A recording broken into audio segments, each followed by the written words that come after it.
Good morning everyone, welcome to Wild Earth, welcome to Djuma and our morning safari live drive. This is a beautiful morning. It's very, very still, a little bit of very high cloud. My name is Mark, got Jason and Nadav on camera this morning and we're going to head out. I've got a glimpse into the future and I think our future is elephants this morning because I need my ellie fix.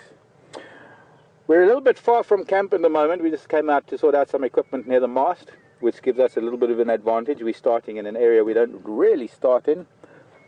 So I think what we'll do is we'll head maybe to Sandy Patch, or we're close to Zoe's Road. There have been a lot of elephants around on Voyatella this last night. All the way here this morning, a lot of elephant tracks crisscrossing the access road into Voyatella, which means that there are families of elephants that are all moving in. They seem to be all in communication with each other, even though their groups are crossing the roads at various different points, because they all seem to be the same time but spaced well enough apart. And I think we need to go and find some ellies. And other things, of course. There are lots of things to find on a cool morning. Cloud cover is very, very high. I don't think there's any threat of precipitation.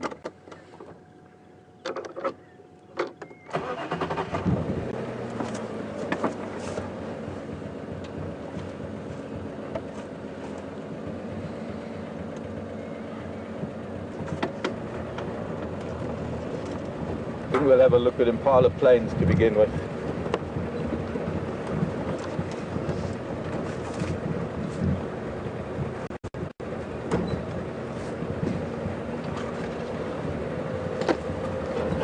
The area that we're in at the moment, must have had a burn sometime during the dry season, maybe towards the end of the dry season. Not sure if it was a controlled burn or an accidental burn. Oh look, some kudu.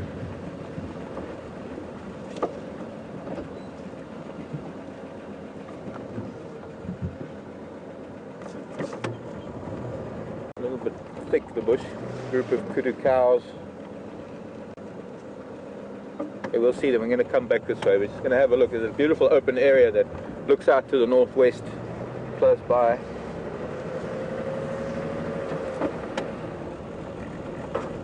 This recent weather that we've had might have cleared the air enough to see the mountains. The most beautiful escarpment that we have here is the Drakensberg Mountains. An exceptionally long range. Stretches all the way down into the Cape. Almost.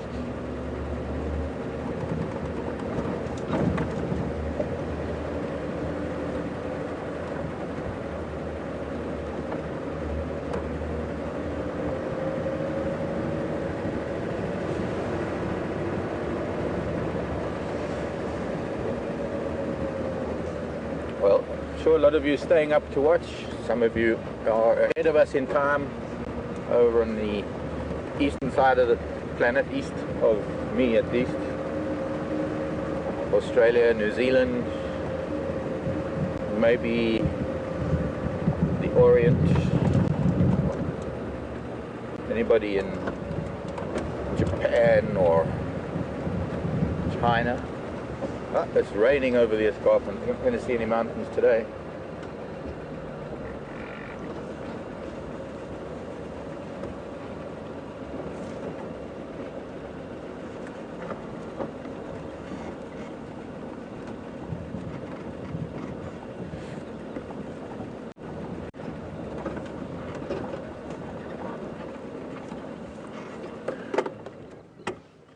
Wildebeest impala.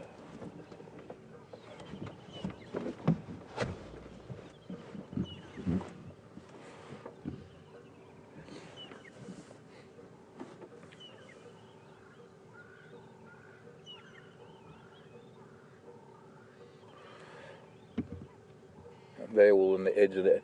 They would have spent the evening on the open area, and now as the day wears on, they start moving into the thicker bush. Not only for cooler temperatures, especially in the hot sunny days that we get, but also In terms of predation, diurnal predators like wild dog and cheetah hunt on the open plains like this, so it's easier for the prey species to defend themselves when they're in thicker vegetation, and vice versa at night. At night, when leopard and lion and hyena are likely to be out hunting. If we could bring the camera forward, perhaps straight ahead, there are those koppies in the mist, in that rain. That's sort of the northwestern point of the Sabi Sand, just to the left of that marula tree. You can see it's raining quite heavily in the distance. Just about make up what we call koppies. They like inselbergs, they like rocky outcrops, some of them up to 100, 200 meters high. Several lodges on those koppies.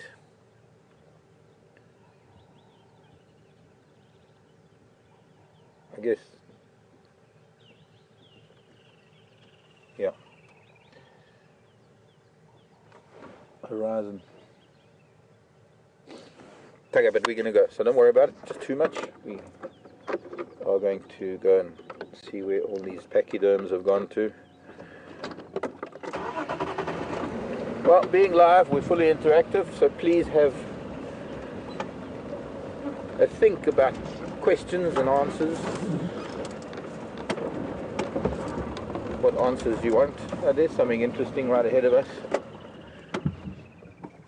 These are the little boys from, let me just wait, let's do this. Most of these little boys, this is like a little bachelor group, probably from that herd of impala down the bottom, and most of them are yearlings. Most of them are the little boys that were born last year. Their mothers now have new babies, so their mothers have kind of pushed them away a little bit, and then obviously what happens is the dominant ram starts pushing them out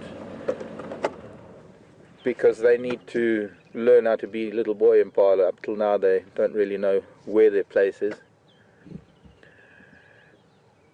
And what we had is there's a 2-year-old here with them who was sparring with one of the little ones.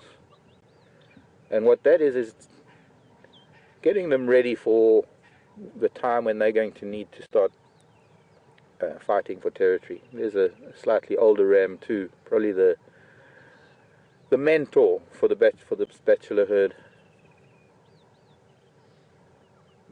At first they start with very gentle sparring, getting to know the techniques needed to fence with 2 very sharp swords on the tops of their heads.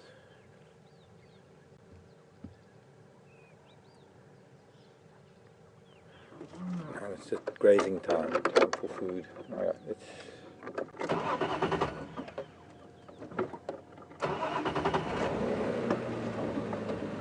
now, a couple of you might be wondering where Scott is.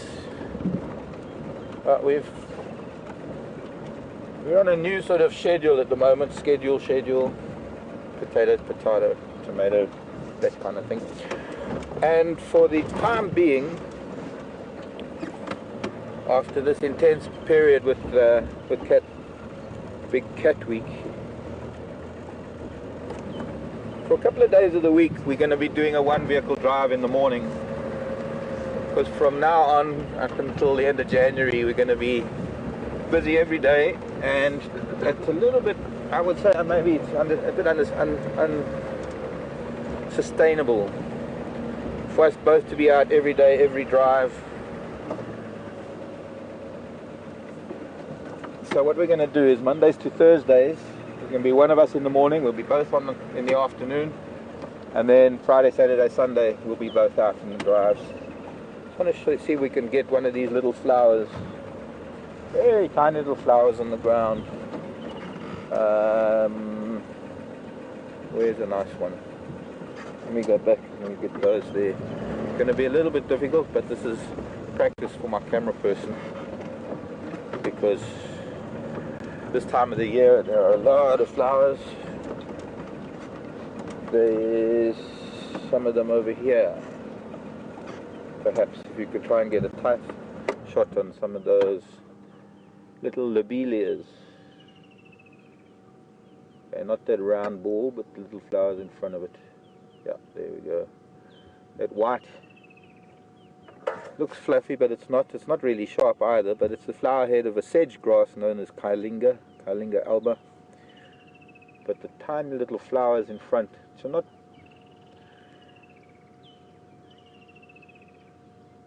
not big and showy, but they are very, very delicate little flowers known as lobelia. You get a very wide variety of cultivated lobelia, a very big market for lobelia all over the world as a small, I suppose, pot plant or planting trays, windowsill trays. Very deep blues. They managed to genetically manipulate these flowers to get the deepest of the blues coming out and the whitest of whites.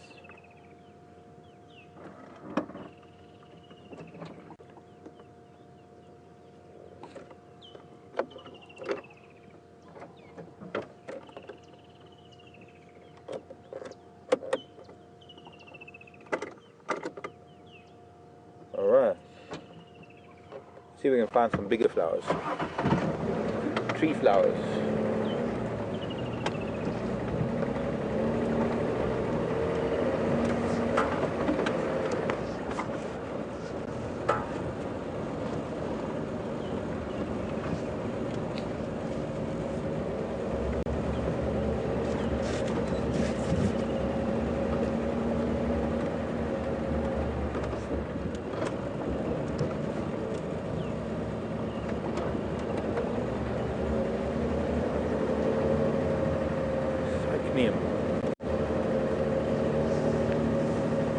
I think we'll go back along Zoe's Road and perhaps head back up Wetela Access.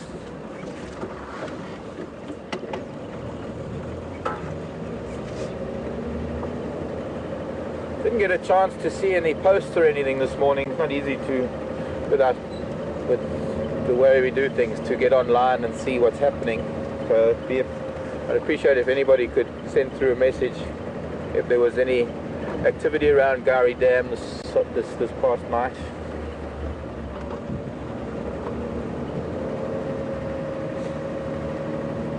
Well, I suppose actually, you know what, while we're here, I know there were elephants on Warriors Access, but while we're here, we're so close to the hyena den, maybe we just need to go and visit before they go to sleep, if they're not already.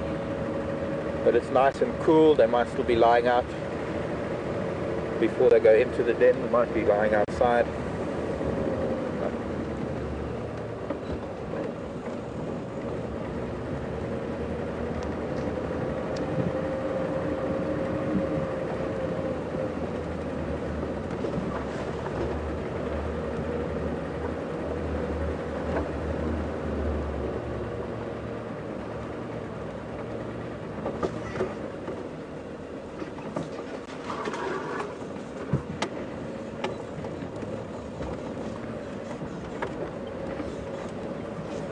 Question coming in from Tyler on email. Why is that bird screaming? Its lungs are... Can't even see it, but there's a little bird, a testicular or a prinia. Could just be a slender mongoose that's raiding nests. Could be a rival. Could be a snake.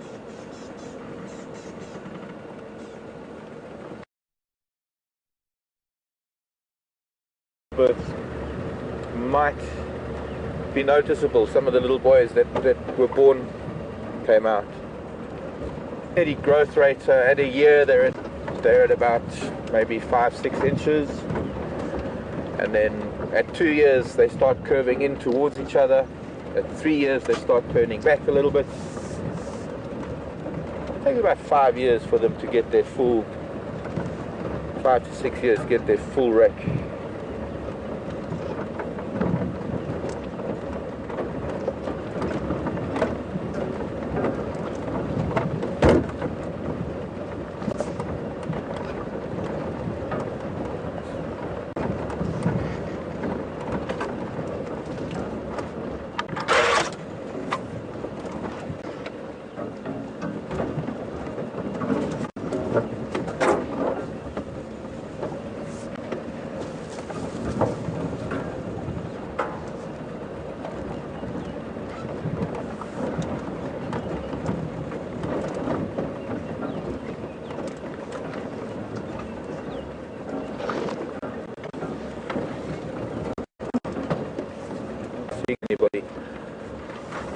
I came past here last night,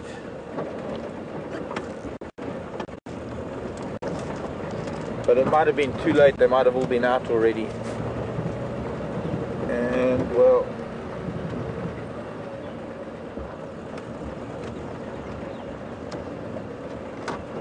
today they might be inside already, but I think there's a slight possibility they might have moved on already. I don't know how long. We haven't been here that long. We've only been around for about a month, but it's a strong possibility that they might have moved on because there's nobody here.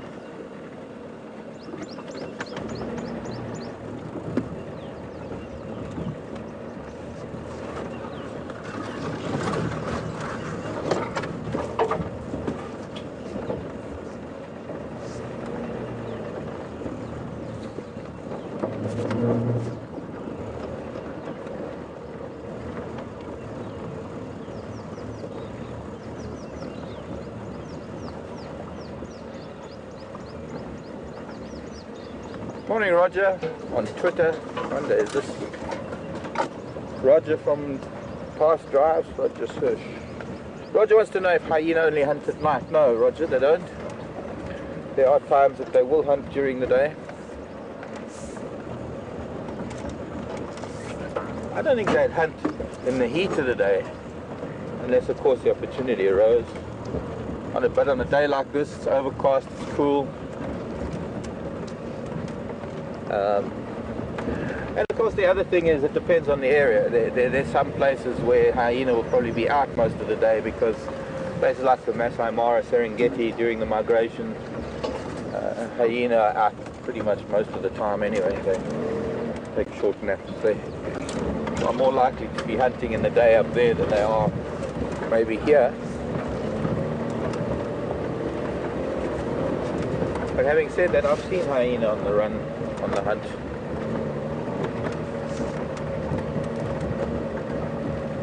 On the Sabi Sands.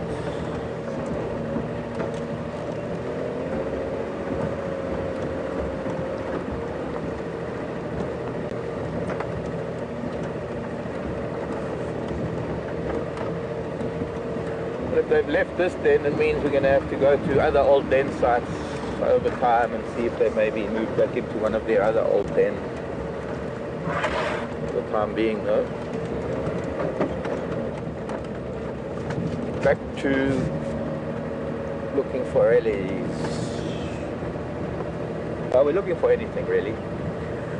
I think the best way sometimes to do a drive is to just amble along slowly and look at whatever we can find. And those are the times when sometimes something just crawls out of the woodwork for us. It's very important that animals do move around. In some of these, the grazers and the herbivores tend to stay within the same general area because they'll utilize the same open areas in the evenings for their nighttime.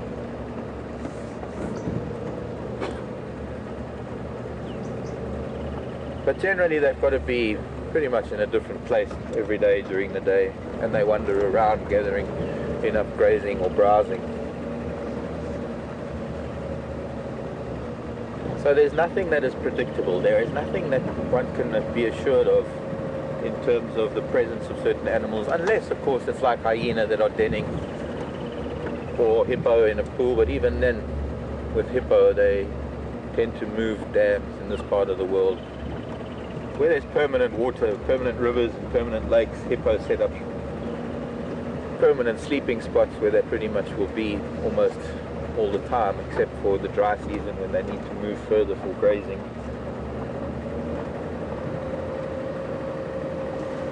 But that is what makes this such an interesting thing to do, is that we very much like yesterday evening, one never knows what you're going to see. You can come around the bend of a road, and like yesterday there was Mbula the leopard.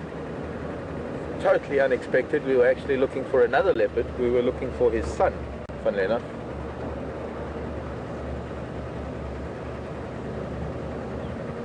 Djuma.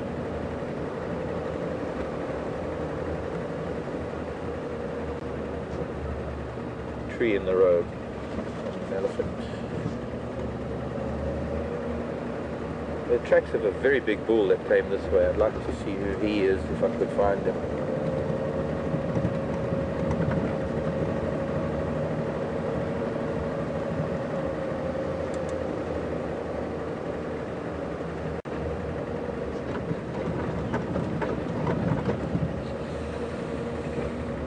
The smell of fresh elephant dung in the morning.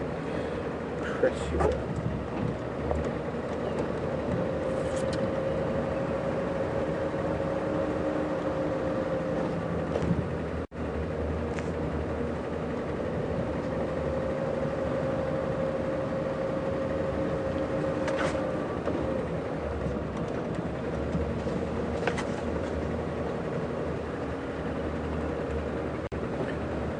Questions can be sent to questions@wildearth.tv, or you could tweet us #Safari Live, not Live Safari. I noticed somebody tweeted yesterday Live Safari, that one doesn't exist. It's #Safari Live, one word.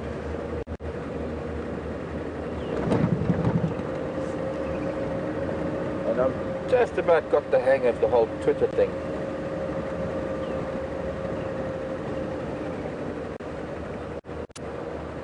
It does take a bit for us older folk. Yes.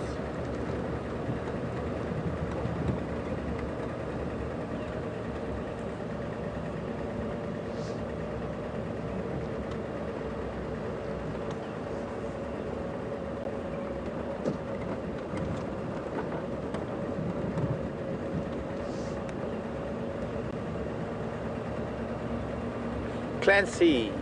Hi Clancy.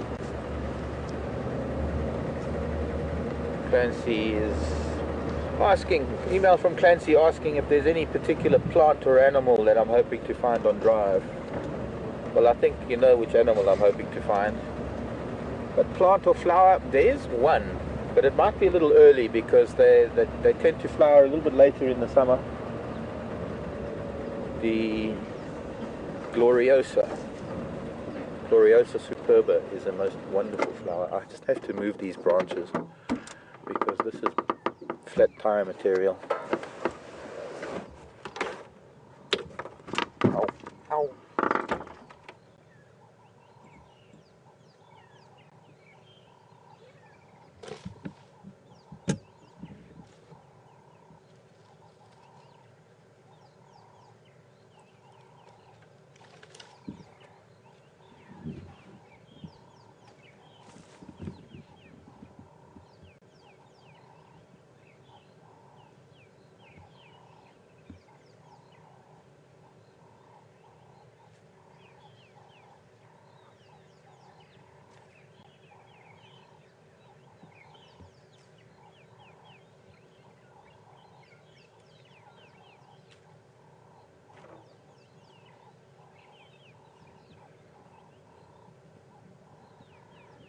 Clancy, I'll get back to you in a second. I just want to show you something.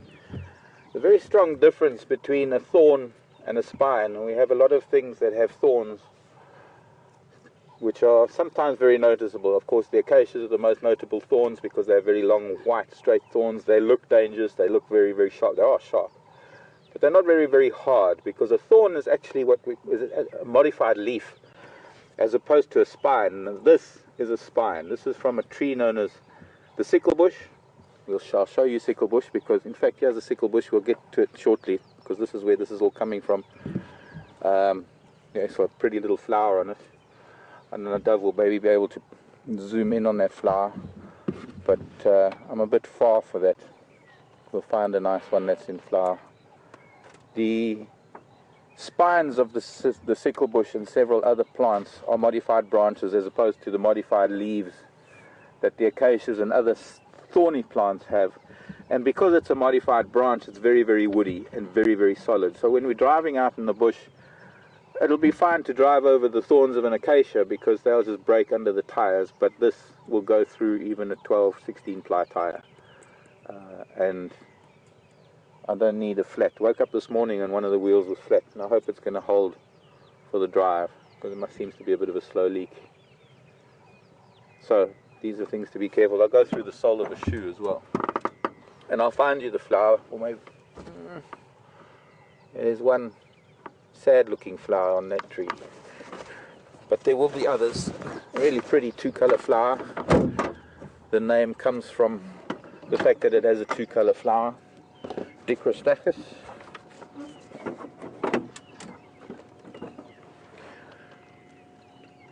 Di meaning two, chromos coming from the word cross, or cross, C-H-R-O-S, or cross. Chromos is color, I think, in Greek. Any Greek speaking people out there? And stachys meaning flower, so dicrostachys meaning two-color flower, which I will find for you. There's a flower I need to find for you, Clancy. And Clancy wants animal, well, Ellie's, but it would be nice to find a lion, maybe. There's buffalo.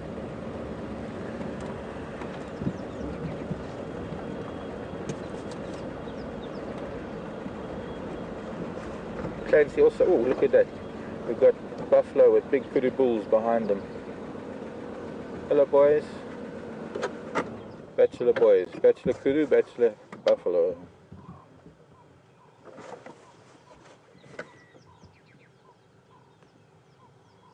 That's a very nice big kudu in the background. Just over the back of the buffalo.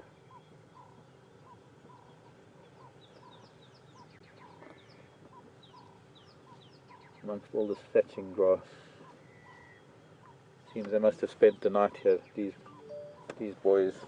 Oops, I wonder if that's...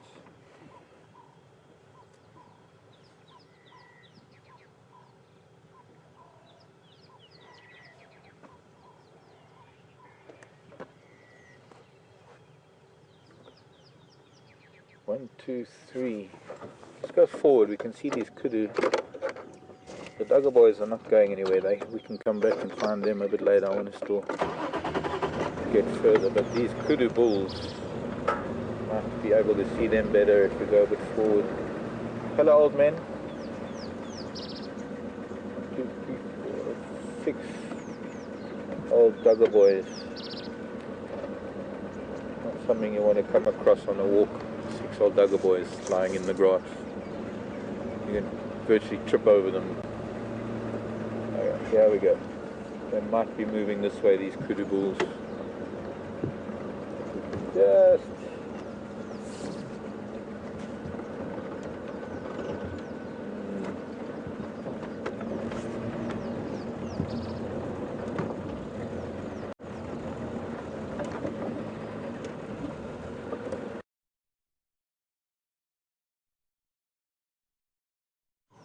look at that. Magnificent old boy. What we can't see is the one just to the right of your screen at the moment, just behind that bush, is probably the biggest bull of the lot. He's about to come out to the right. An exceptionally wide, what we call a wide spread to his horns, as opposed to the bull we were looking at, who's got quite a narrow spread. Buffalo's gonna come in and do a photo bomb. Look at that. That's what we call a wide spread. It's very difficult to make it out. I mean, it is behind bushes, but a very distinct difference between the two, the angle of the horns, these two boys. I'm hoping we're going to get a slightly better view of them as they come out. They're not in much of a hurry.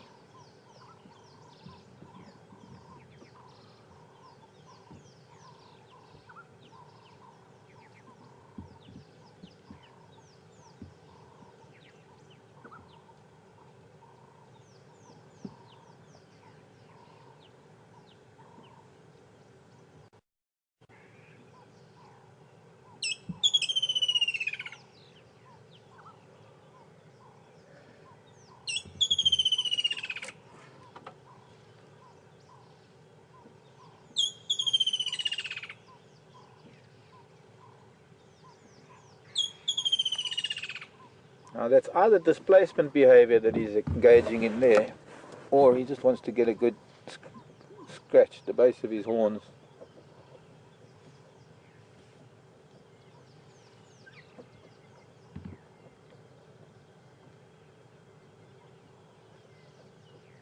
Displacement behavior is a means for an animal to pent, perhaps, well, not necessarily aggression, but emotion, pent, a way to express themselves.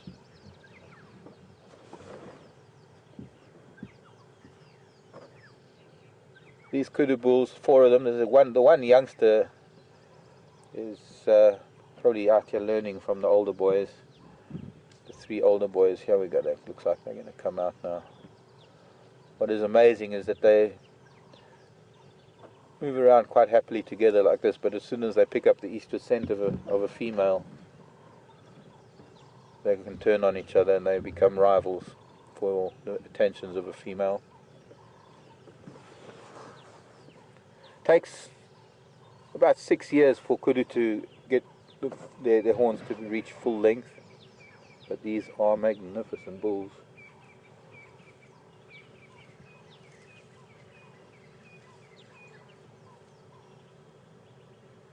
You're looking at the difference in the spirals between these 3 big boys. This one's got a medium twist, the second one has got a very tight twist. We're not talking about this little boy who's closest to us, he's just a little boy. And then the boss, this is the boss.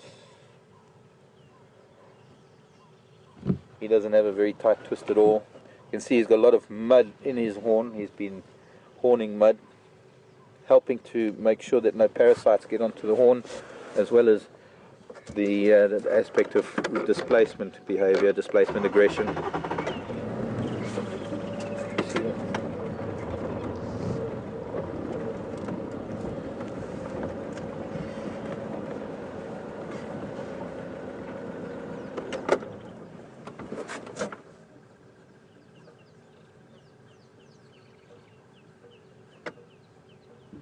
Hello Tracy on Twitter.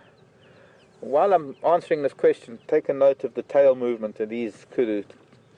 And Tracy is asking mostly about impala, but asking about signaling each other, wanting to know if they signal each other with their tails.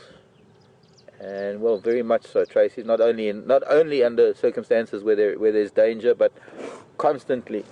Animals can't move around speaking to each other or making a noise, being vocal. There's a bit of a dilemma, especially now with the lambs. The females have to bleat loud enough for the lambs to hear, and vice versa. A lamb wanting mom has to bleat loud enough to be heard, but not so loud that predators are going to hear it. So all these animals have developed very sophisticated body language, using not only their tails but their ears as well, and not only that, but of course there are other things. Different antelope have different markings all over their bodies, and those markings, depending on their stance and the position of their head and the position of their ears. This elephant was here after we drove in this morning.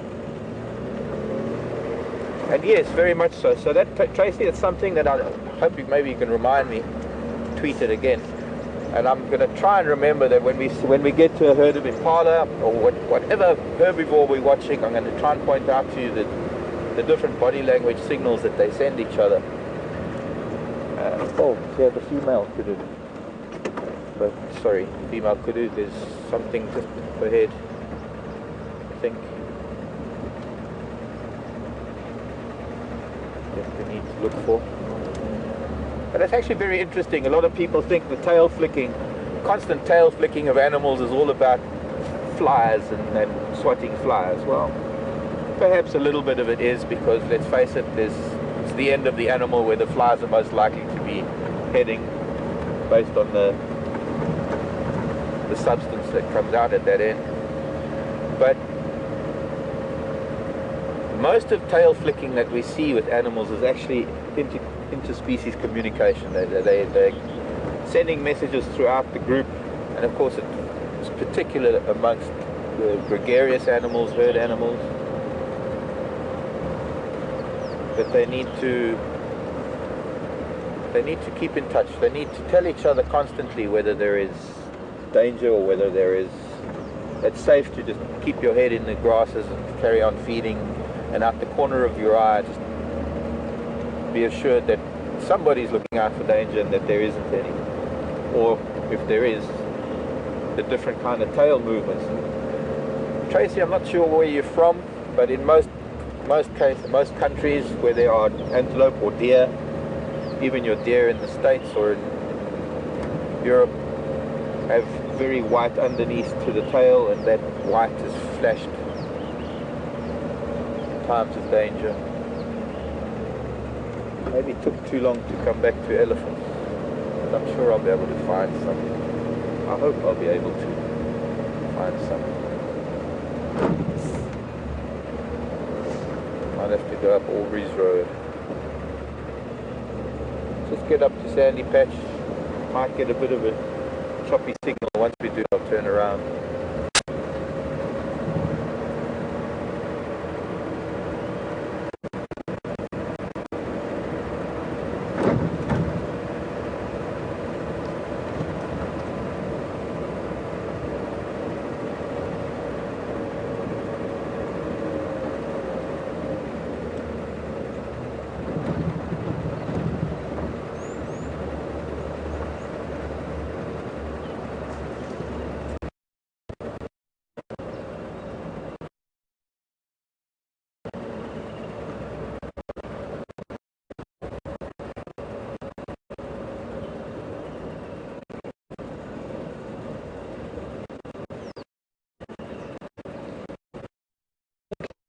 A lot of chat about a very rare event in Angola.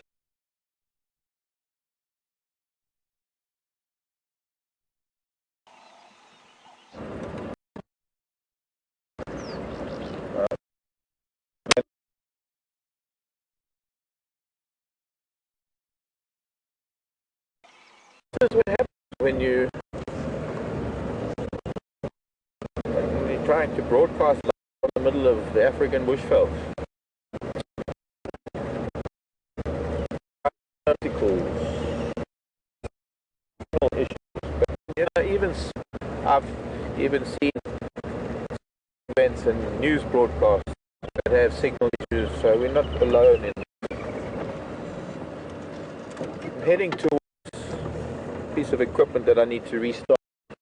There were LEs, but they were in the no signal area, and as much as I wanted to stay with them, some very pretty little flowers. I don't know if you can get them on the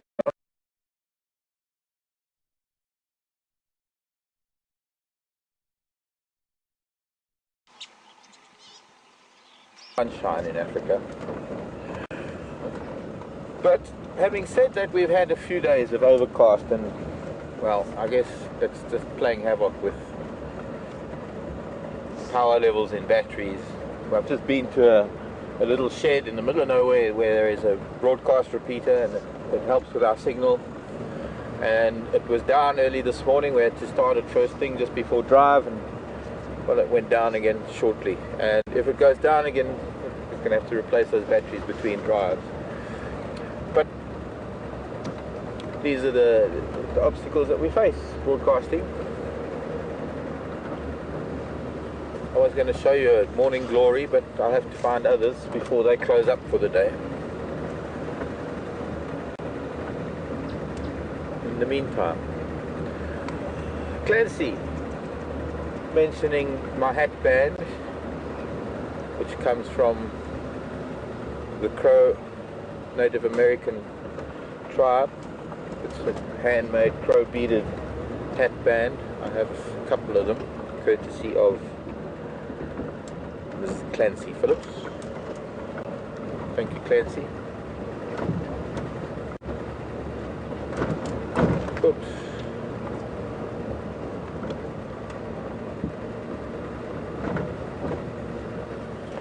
So, honoring the crow.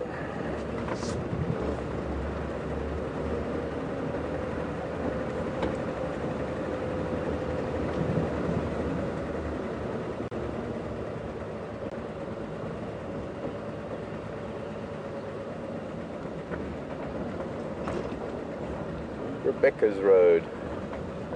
I think what we'll do, since we seem to be having maybe a few issues with broadcast this morning, we'll try and stay within the areas that I know are fairly good signal range. I don't want to be heading into places where we're going to have iffy signal. I've got plenty of time to go and visit Arathusa. And I think for the time being, let's re-explore. For those of you who've been with Wild Earth for a while, here, elephant dragging his trunk on the road. Maybe there are more elephant around this area where there are signals, stronger signals.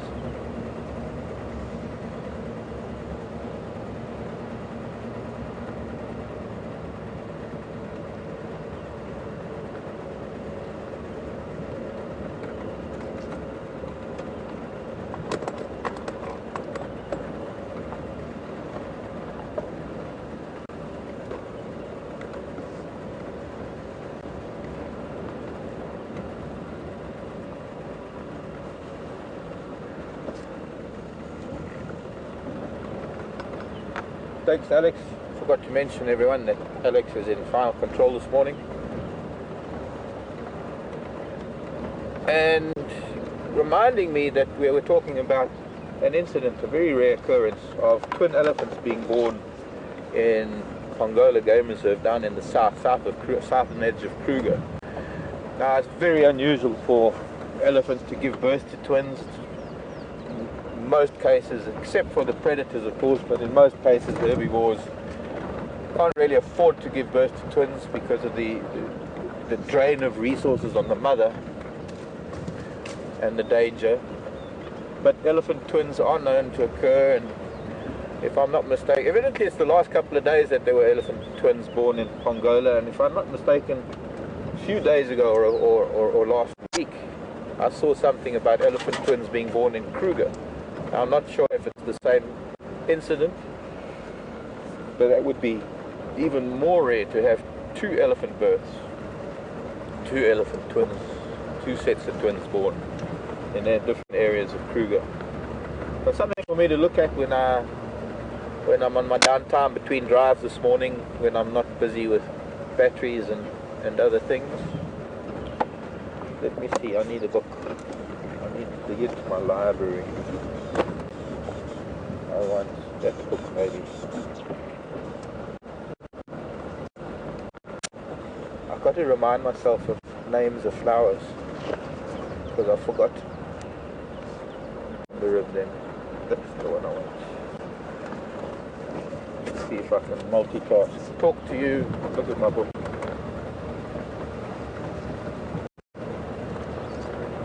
And see where I'm going. And look for animals.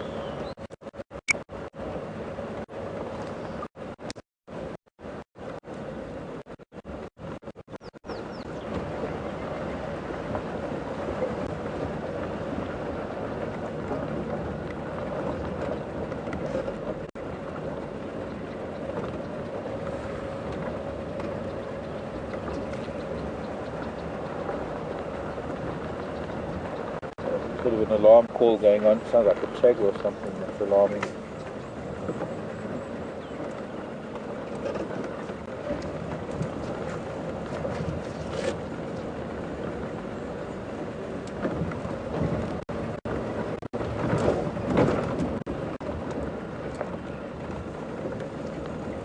Road.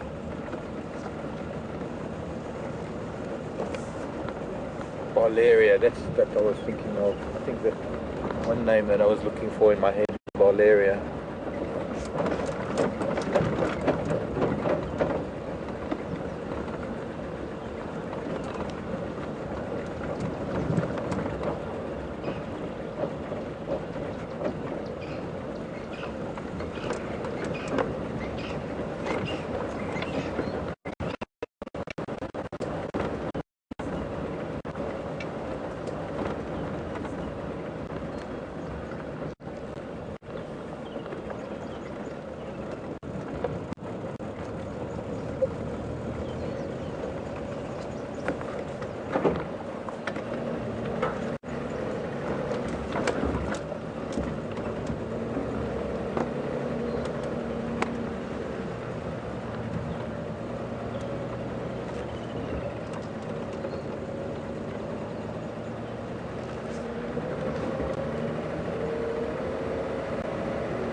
duiker running away. Very hard to get duiker because they're very shy. Now here we have a little bachelor herd of impala. I'm just going to move a little bit around this bend onto Philemon's cut line where we might get to see them a little bit better. So lying down and have a look at horn sizes. Hello boys, please don't get up, don't get up. Two boys having a practice sparring session.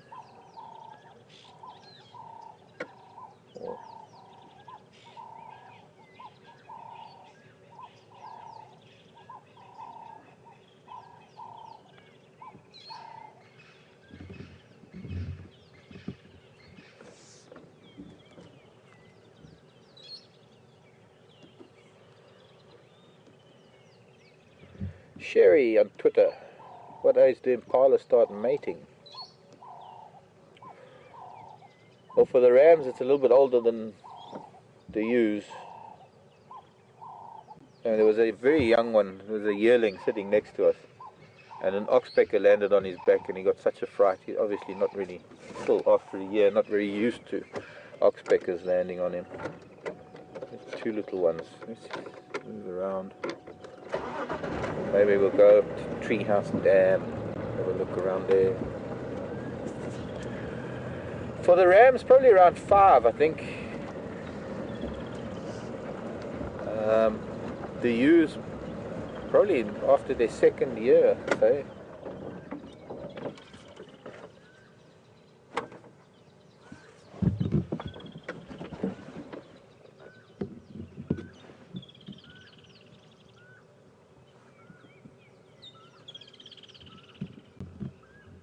Right, so what we're looking at, the size of we're talking about size of horns earlier. These are our yearlings. These were the little boys born last summer that have now left their mothers for the first time. It's rather a new experience for them. They have to join up with these older rams. We saw a couple of older rams. They've moved off to the left now into the bush. But these little boys probably going through quite a learning curve at the moment. Having spent the last year amongst the females, they would have been exposed to the rutting season from end of April going through May, when the rams vie for the ownership of a harem of females, and they get to see rams in full rut, being very aggressive. And slowly but surely they start getting pushed out of the herd now. And if they do try and go back to their mums, that their mums aren't really interested in them because their mums are busy with their new lambs. And then as the season comes to a close towards the end of summer, they'll physically get pushed out by the dominant ram of a herd. And they can get injured sometimes because the older males don't tolerate them. This little scenario that we're in now, where they've joined up with these older rams within this bachelor herd, they're going to be taught what it means to be an impala ram, and they'll no doubt be having sparring sessions with these older rams, learning sparring techniques. Normally we'd find a couple of 3-year-olds here. There that might be a 3, but I'm not seeing any 2-year-olds.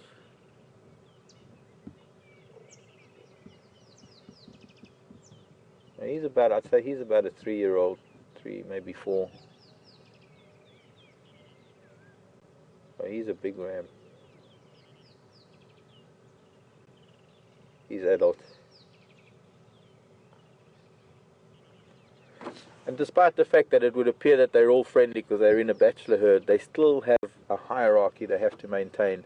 The strongest rams maintain their position by posturing and intimidating the younger rams, so that when it does come to the whole vying for territory and ownership of females, well, I suppose they think they own the females. They just herd them and keep them within their territories during the mating season. But when it comes to that there isn't too much aggression when they confront each other. Spending time amongst the bachelors in this situation, the hierarchy becomes established, and when they, so that, well,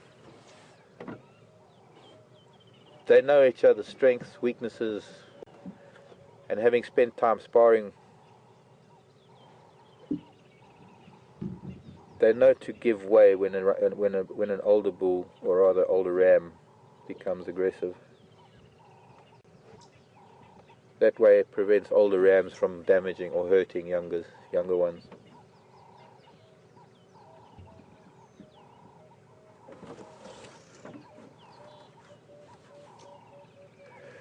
Getting back to flicking of the tail, as they move along, you can see every now and then the tail just flicks a little bit, showing a little bit of white. That is a signal that goes through the group, especially when they've got their heads down amongst the grasses. The eyes on the side of the face are a means to give the animal a much wider angle of vision, a much broader angle of vision. So while they're feeding, they can see these little tail flicks. They don't need to see each individual, but they can see these little flashes of white all around them. They know that it's fine to keep their head down. And very often, when the tails stop flashing, you'll find that all of the animals will lift their heads and see why the tails have stopped flashing. And of course, there are different types of signals that are given. I see an elephant. Let's go see an elephant. And so the more white that is shown, the more danger, or the more they need to take care. And of course, the broadest flash of white when they curl their tail up over their back, that is a signal for the whole herd to react properly, for them to become defensive or run or follow. It's also a means to distract the predator.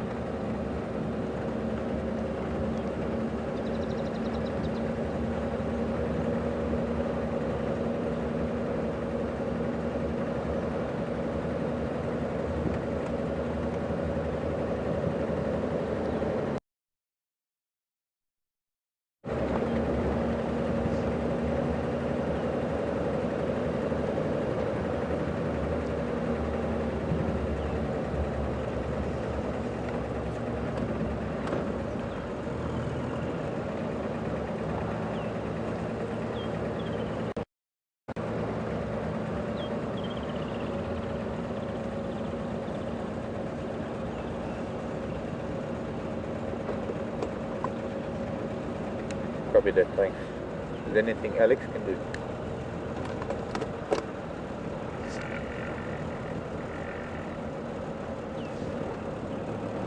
Hello, little boy.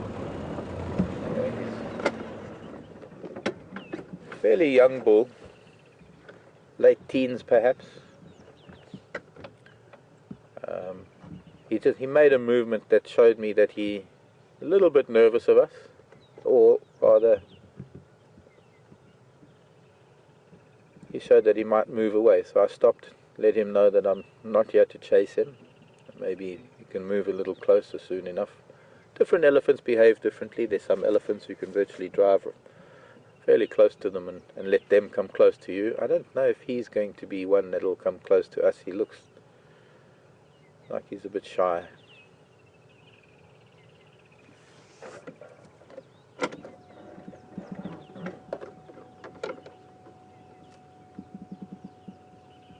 Okay, I'm going to try and move a bit closer. Oh, wait, maybe he'll come to us. Let's just wait a little bit. Jambo Tembo.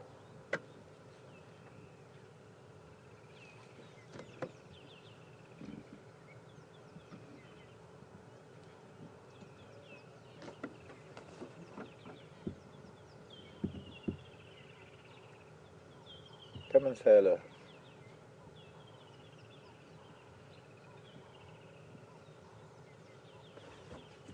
There's a little bit of, maybe you can come and eat some of this little teak.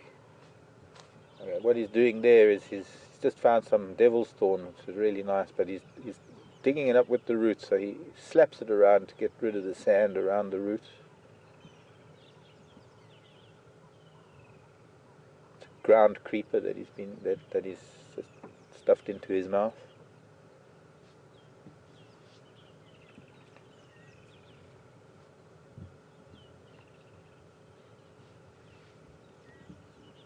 Yeah, come along. No, it's a lily. Don't eat the lily. Okay, eat it then.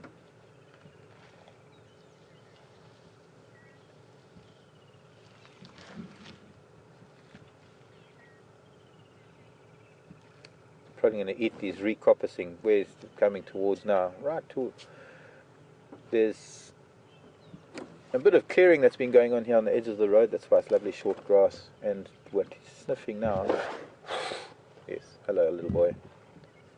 I'm intimidated by that move. That head throw is sort of an elephant's way of saying go away, or trying to intimidate us. Of course, if you ignore it, then I suppose he wonders why he did it in the first place, because I don't understand elephant eating the flowers of, I think that's anthericum, or could be anthericum flowers, lovely flowers in these mouths. Hey little boy. Tambo Tembo.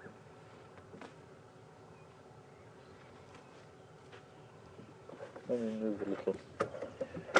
So we're starting to get a weird angle on the camera, trying to look back. See, as soon as I start the engine, it's moving. Okay, what we'll do is we'll just turn around. He chose to come towards us. Probably just to come and check, give us a head throw, and see how we would react.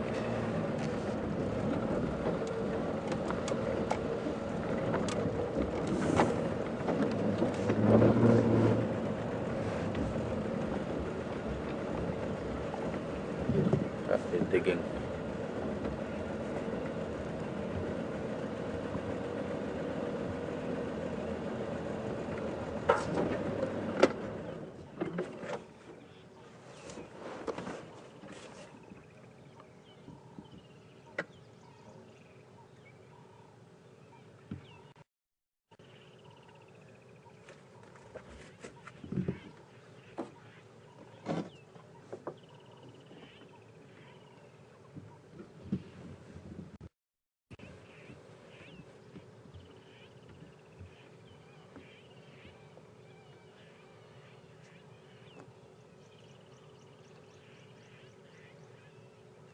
Question coming in on Twitter from New Zealand. Diane and Shanae. Hi, ladies. Sorry I missed your visit this year. Diane wants to know, why do elephants pretend to eat when they're wary of you? Well, he's not really pretending to eat. He is eating, but he's choosing to come closer to us and feeding. Partly curiosity, or I suppose actually mostly curiosity.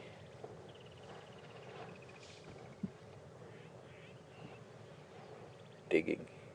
A root or a tuber there. Or a bulb. That looks like a big tuber that he's got. Like a big sweet potato or a yam, I think. Many different plants that have bulbs, tubers, onion type things, potato type things.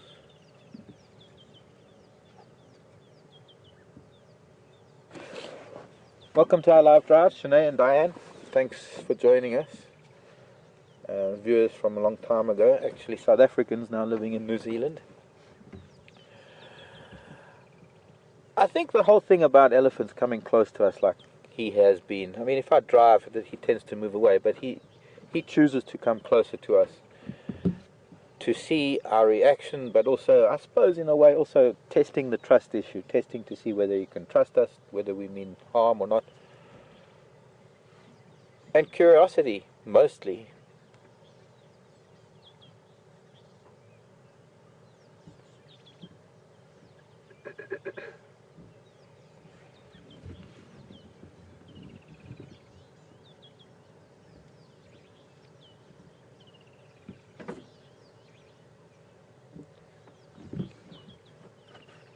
And there are times when an elephant has come, when even at home it happens a lot, where an elephant will stand at a tree and he'll curl his trunk around leaves, and you can see he's not actually eating, but he's pretending, or she pretending to eat. And it really is a tester to see what this vehicle and human is going to be doing, and whether it's safe enough to let the herd or safe enough to continue.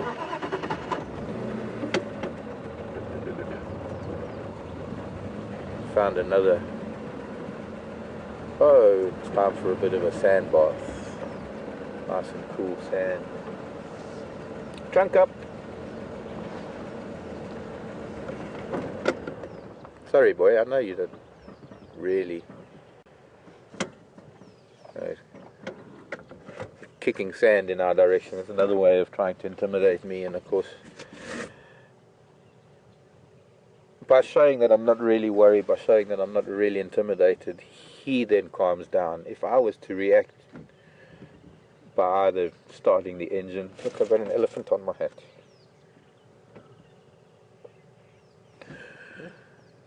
It's likely to get him a little bit more riled up if I were to start the engine and rev, or there are different things that people do with elephants because they don't really know how to behave with elephants, and that kind of gets them riled up. So I think largely elephants are testing what our reaction is going to be, and obviously when one doesn't react, there is nothing for them to do any further, because if you don't react to their first or initial, I wouldn't call it a threat, I'd call it a tester, like when they throw their head or they're kicking sand. He was digging sand to throw on him, but he did kick one little ball of sand towards us, and he was trying to see what we would do. Often happens on foot, especially with bulls, sort of running charge towards you with their ears spread out, and they'll stop and they'll kick sand in your face. And if you just stand there, stand your ground, maybe sometimes you have to shout them down, but and say no.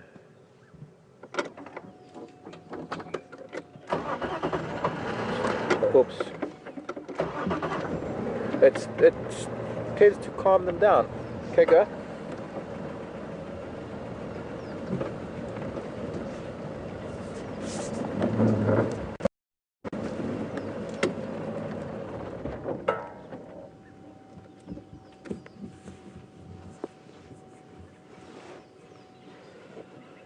Elizabeth in Minnesota on email. Thank you, Elizabeth. To elephants, bull elephants, stick with or follow particular herds, family groups? Yes and no, Elizabeth. He's possibly going to make his way through to Treehouse Dam. I'm going to head over to Treehouse. Elephants maintain their bonds throughout their lifetimes. Once an elephant bull leaves his family unit, he will come into contact with them. I wouldn't say he follows them. The elephant bulls will follow the family unit from a very, very young age. It's a very slow process being weaned off of the family unit or the breeding herd. Elephants don't get kicked out as such. I've heard people say bulls get kicked out of the herd. It doesn't really happen that way. There's no real aggression in elephant society. They don't tolerate aggression much. And they start disciplining their youngsters from the moment that they're born, really, in terms of behavior. But what happens is when an elephant, and a little boy elephant from the age of 8, even 6 to 8, start lagging behind, because invariably there'll be sisters and cousins that are more females that are more concerned with helping raise the new youngsters, and the little boys, they can get a bit boisterous, but they start trying to wean themselves, well, I wouldn't say wean themselves off the herd. It's more a case of getting more and more independent, so that when they're in their early teens, from 10 going into the early teens, going through puberty, you'll find, yes, they'll follow the family unit, they'll follow only their own family unit, until it reaches a point where they maybe just post-puberty, where they actually join up with older bulls, and it's like the bachelor herds of Impala. They move around with their paths cross with their family, their maternal family. They socialize. Could be for 5 minutes, could be for hours.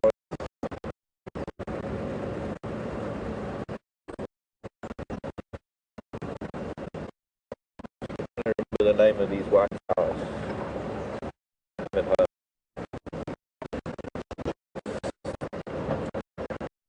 Stop. Tree, not twin dams, tree. See if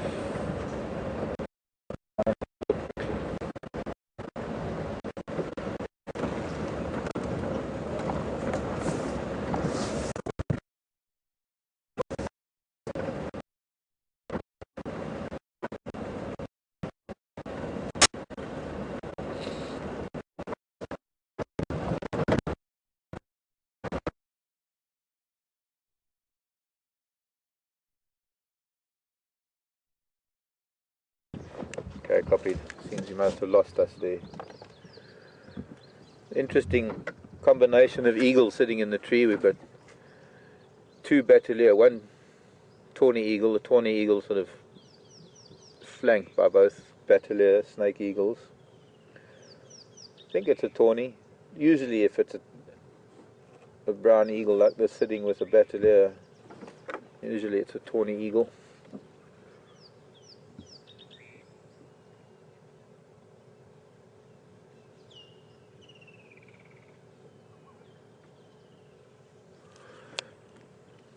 The Battalier on the right is a juvenile, the one on the left is an adult. Now, both of these eagle species are also scavengers, and very, very often one finds that they'll be the first at a kill or a carcass, or sometimes even just something giving birth, that they can get to the afterbirth. One of the reasons why they're one of the first is because they're both very low soaring eagles. Both species fly relatively low, in fact a lot lower than most of the vultures. And I see a feather falling from another Battalier right up above us that I didn't see. I'm going to have to get that feather. Very seldom do I find a feather falling from an eagle. Now their presence maybe is something that'll bring in vultures, but because they all fly fairly low and they are on the lookout for carcasses or kills, they're likely to arrive before vultures. And if anything, oh, that wasn't an eagle, it's a vulture, it's a hooded vulture. So now I'm convinced there's a carcass here. We've got to kill somewhere. We need to look around. I hope we're going to be strong enough on signal.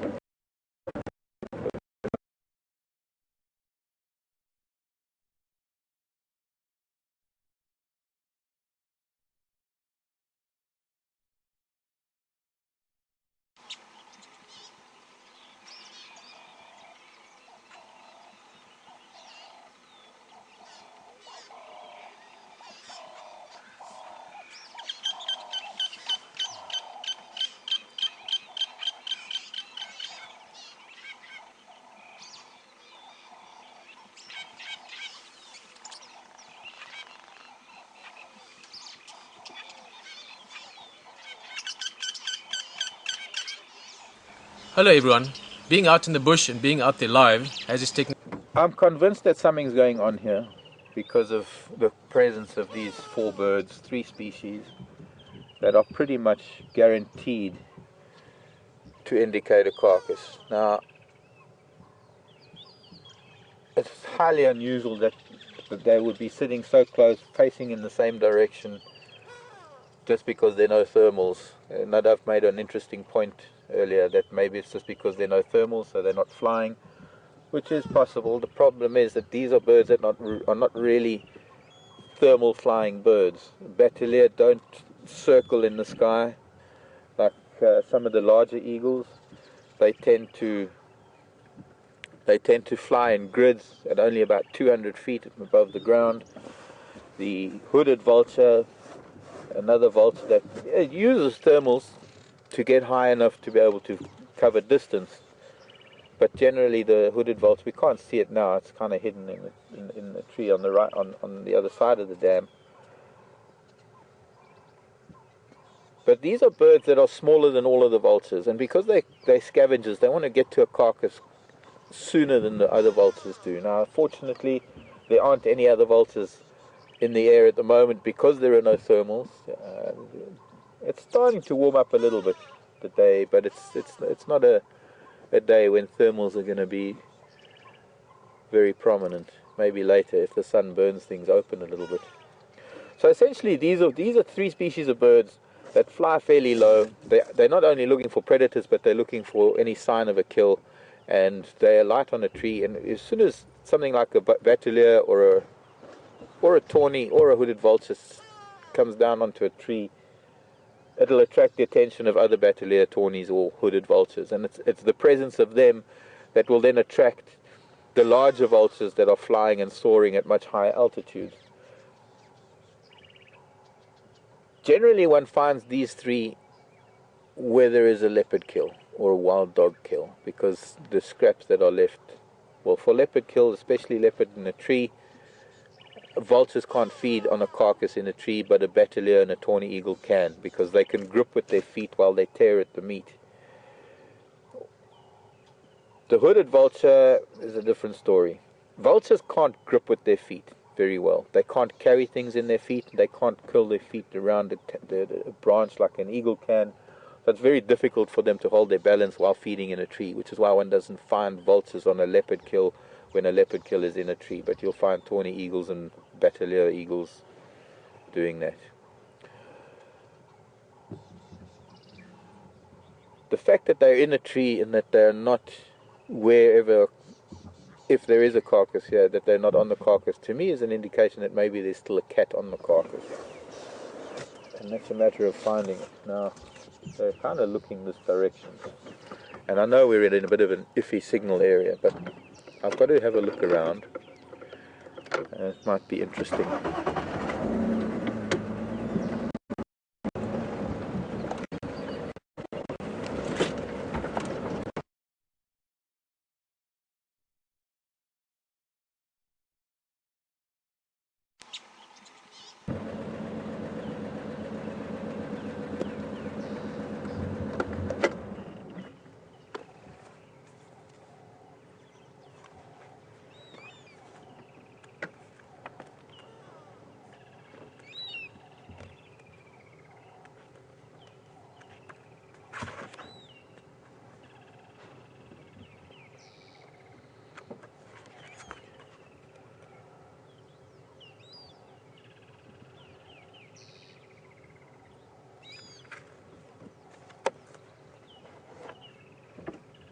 Very well camouflaged, these birds.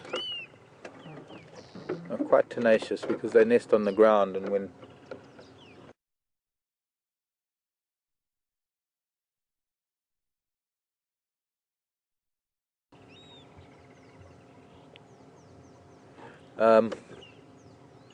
nesting on the ground can be dangerous, especially because it's near the water.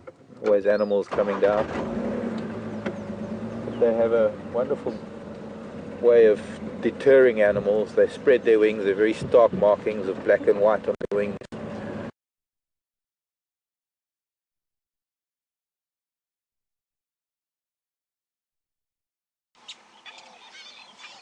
Of where those eagles and vulture were looking, and I was actually looking in trees for a kill, and lo and behold, here's one of Karula's boys. Now I'm guessing it's Djuma because he was around on the damn wall yesterday, I think it was. Whether he's got a kill or not, I don't know. The vulture and the eagles tell me that there's a kill here somewhere. I'm not seeing anything in any of these trees. And he's on the move.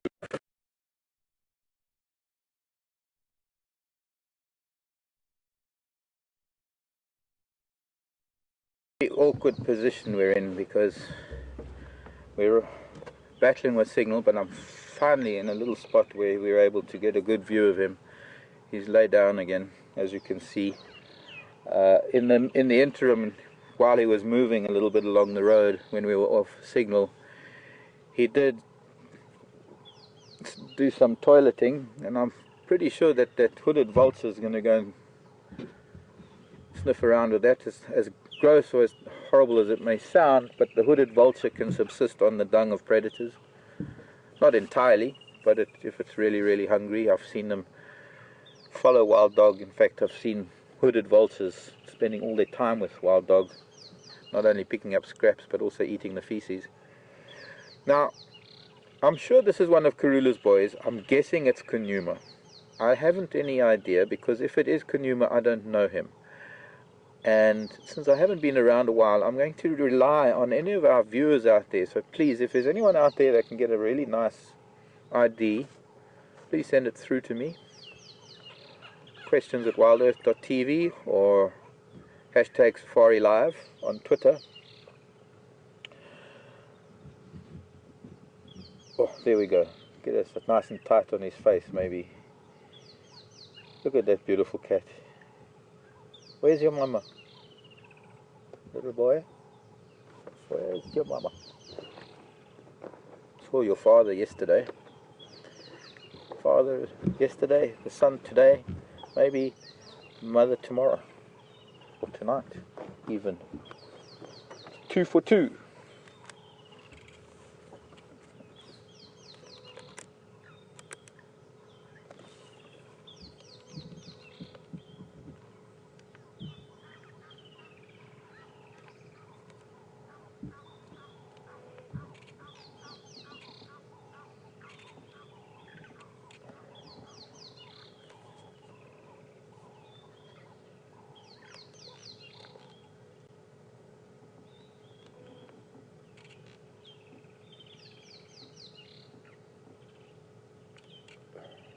Oh, he's a beautiful cat. Trying to get a photo or two just so that I can make my own identifying features of his butt pattern. Excuse me while I just talk on the radio.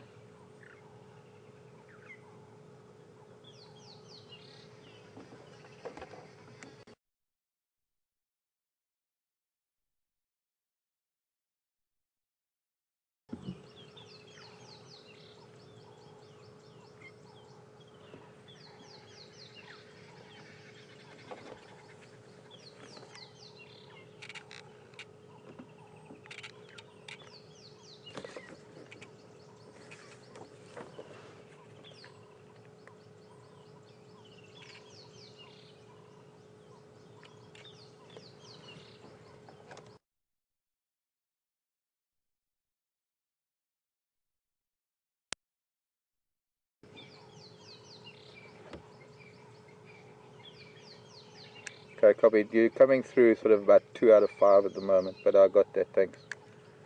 So, quarantine male, Djuma's brother then, I think.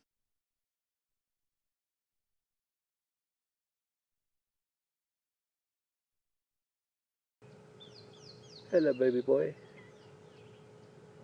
Very nice to meet you. I know your older brother, your older sister, your other 2 older brothers, and your other 2 older sisters. And soon you're going to have new brothers or sisters.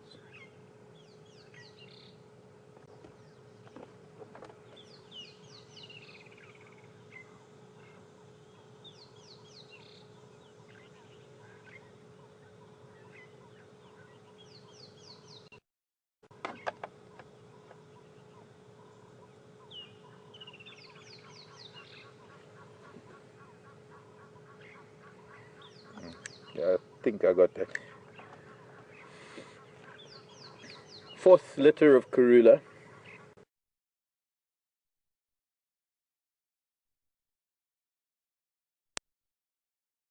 Two years ago, almost exactly, so he's a 2-year-old. And time for him to move on. Although we've noticed here with Karula that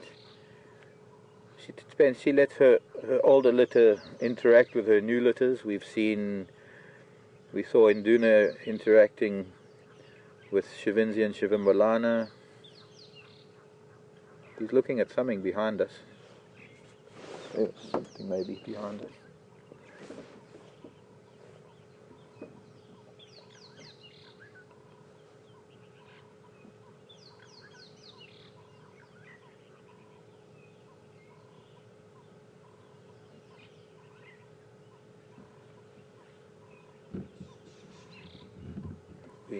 We're doing cat's eyes together. You see, he's not blinking. He's just making cat's eyes, soft eyes.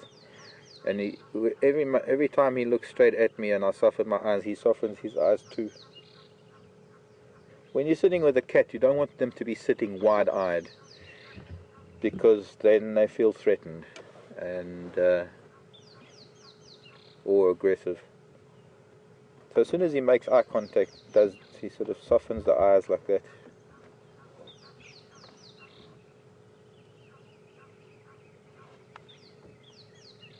Such a pretty little cat.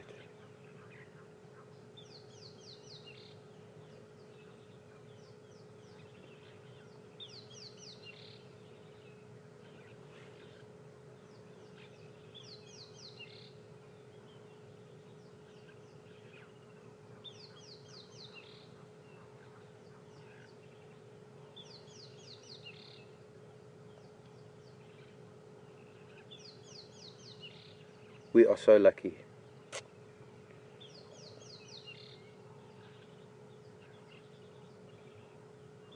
We're also lucky because we can just sit here and enjoy him. He's getting the nods. It's hard work being a leopard. Even harder work being a 2-year-old leopard. Oh, big sigh. And that's why I say it's hard work, because although leopard are very much instinctive hunters, they learn a lot from their mother, but as youngsters, right from the time that their eyes are clear and they are in a den site, or when mom leaves them alone, they start chasing insects or lizards, anything that moves. Their instinct to go after something that moves kicks in. And so hunting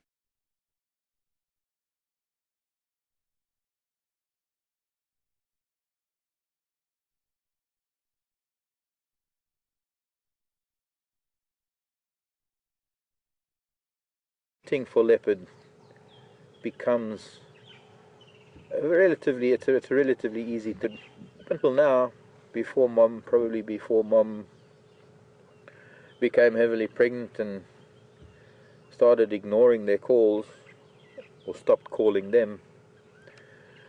They've pretty much been feeding on most of her carcasses or her kills, and of course making a lot of their own when they can. But being on his own now, he's got to hone his skills, and so he probably misses more than he catches. And so being a 2-year-old leopard can be a really hard thing in the African wild. He will find his way. He'll find something that he learns how to hunt in a particular manner. Who knows, he might become a warthog specialist.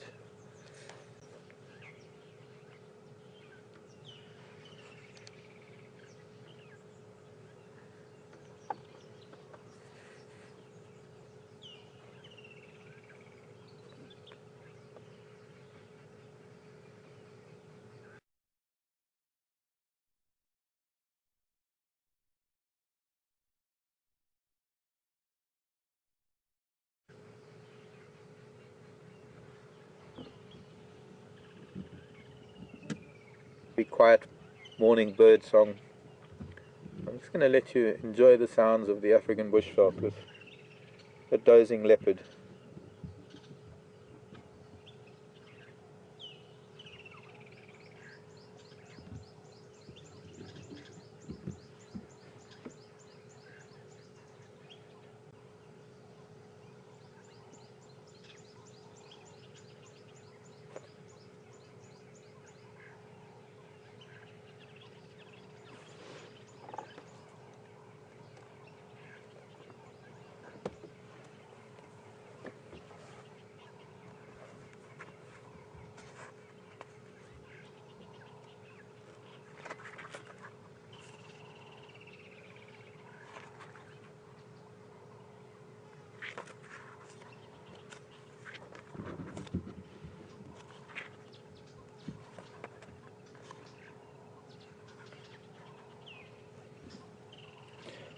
called it catnap.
Do they always come out the same what?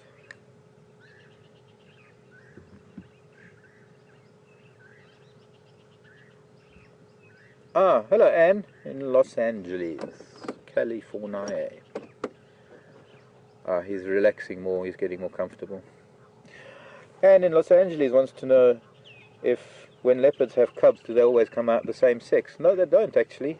Although we've seen some amazing things with Karula's 4 litters. Her first litter were 2 girls. The second litter were 2 boys. But her third litter was a girl and a boy. And now, of course, I think this litter, well not I think, but this litter, he's got a brother, so this is 2 boys. Sometimes they're 3 and you'll get 2 boys and 1 girl, or 2 girls and 1 boy. No, it's a general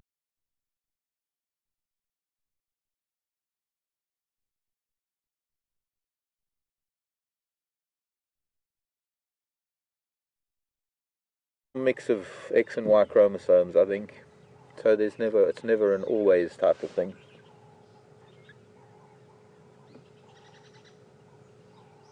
It'd be interesting if any of those eagles, I'm looking at the tree, it looks like they haven't.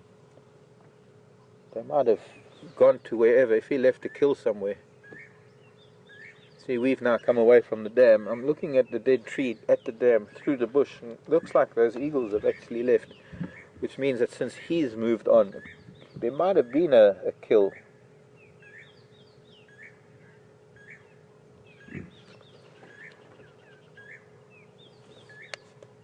Who knows, maybe he found a baby impala, maybe he caught a baby impala, or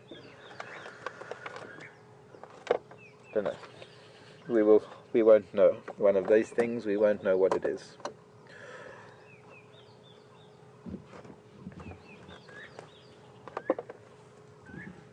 But at this stage it's more important being with the leopard than moving around, breaking signals, trying to find the remains of something, if there is the remains of something.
A little careful with the foot.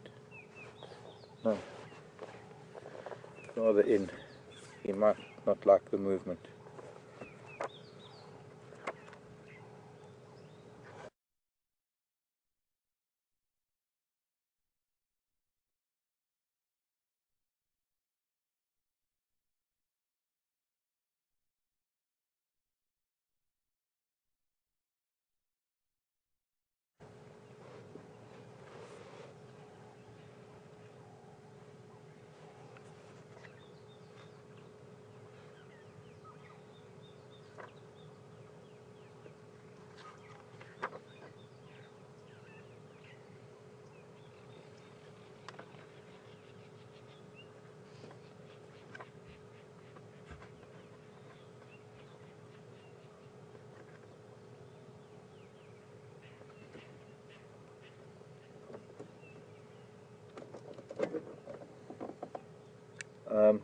Copied some of that, but you're coming through very, very soft, sort of 1 and 2 out of 5.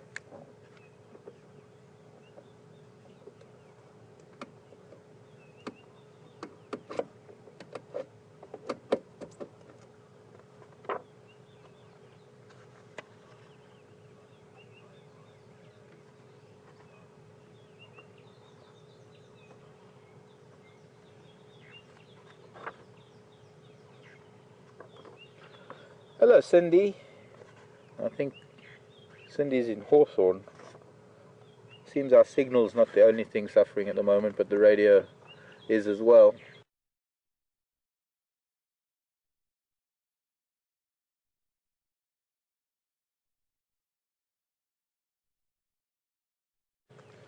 Cindy wanting to know, are all of Karula's cubs from different fathers? But her first two litters were fathered by Yambilu Yordan, and I think it's these last 2 litters, or maybe it was the first 3 that were Yambilu Yordan. No, first 2. That's right, because he's about to give birth to the 4th. So his father is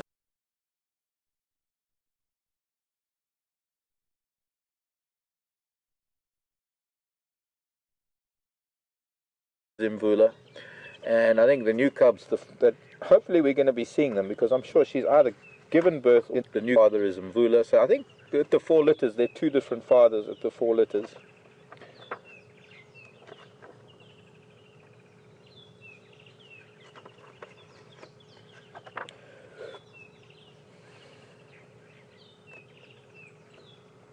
I do need to catch up on all of the things. Sharon in Austria has, over time, sent me a lot of information about what's been going on.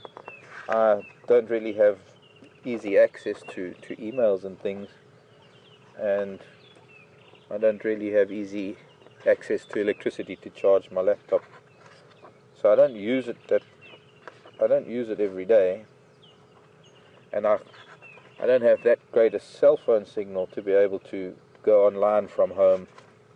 But I do go online when I get to town and I manage to get to a power outlet. But often I'm really pressed for time, so sometimes when I've received information I haven't really been through it in depth and I don't really absorb it very well. It seems I'm not absorbing as much as I used to. I go through a lot of information, but it's the absorption of it that I battle with lately. So over the last 3 years since I've been away,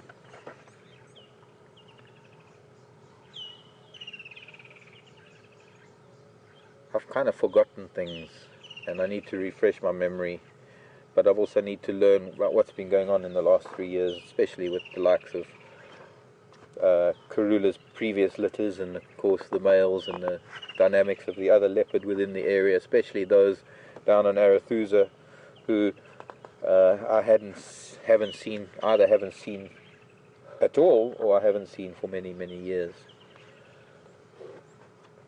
And of course I'm not too sure about other leopards. You know, all other parts of Africa that I've lived, never really had this kind of interaction with an audience to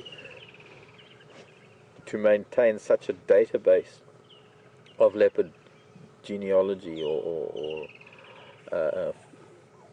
keeping track of their lives the way that we do, especially with modern social media that didn't exist in the days when I was up in East Africa or Botswana or Zambia, or wherever. So we didn't have such a well informed, I guess, such a thorough understanding of leopards' family histories and family trees.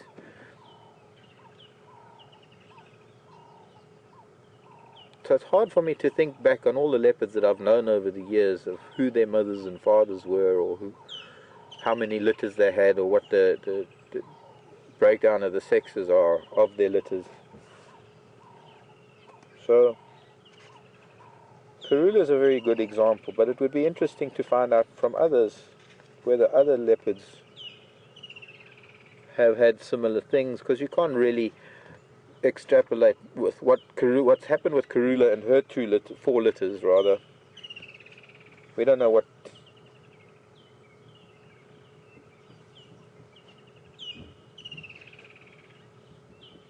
Sorry, my brain is working overtime. We would need to incorporate the study of various other females and their litters and the breakdown of the sexes of their litters and their fathers to get some sort of basis of understanding, because it certainly can't just for making an assumption about all leopards.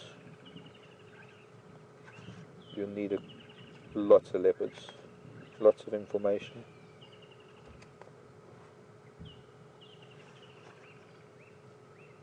And I hope you're all happy to sit with the leopard, although he's catnapping and looking around, he's not doing much. The thing is, you see, this is a cat, so at any moment now, he's also pretty wooden. It's quite possible for something to come strolling by, a small herd of impala or a steenbok or a francolin. It's quite possible for something to arouse his attention. Not that I want him to hunt for us on the camera. I'm just thinking in terms of how we learn patience from cats. Because the only time to see real cat behavior is to spend time with them. And unfortunately, cats have energy dynamics that are quite critical. There's no good walking around and spending energy that he needs to hunt. And so energy conservation is a very important thing in the life of a cat. As I mentioned earlier, you know, their success rate at hunting isn't very good to begin with, and being a young leopard that hasn't honed his skills very well, his success rate is even lower than an adult. So every time he does attempt a kill, he's spending energy that he can't really afford to lose, and it can reach a point where he during a hunt that he'll have to give up so that he can conserve enough energy to hunt again. So invariably one finds that cats do tend to sleep a lot. And one thing that I hear a lot from people is that cats are so lazy, they sleep all the time. It's sad that people feel that way, because lazy implies something that cats are not. And if anything, I don't know, domestic cats might be different, because they're fed all the time. If anything, it's just a very good example of how energy conservation works. And because they're conserving energy and they've got a lot of energy pent up waiting to be unleashed when an opportunity arises, it's remarkable to see how fast they can go from sleeping to hunting in the blink of an eye. Unless you see it, you don't really understand the speed of a cat. And it's for that reason that I say there's no such thing as a lazy cat. Do you agree with me, little boy? Quarantine male. Well, she had a nice name, a decent, better name. Oh, there we go. Give us your belly. Look at that. It's just soft, fluffy belly. He's not very full. He's got something in his belly. He's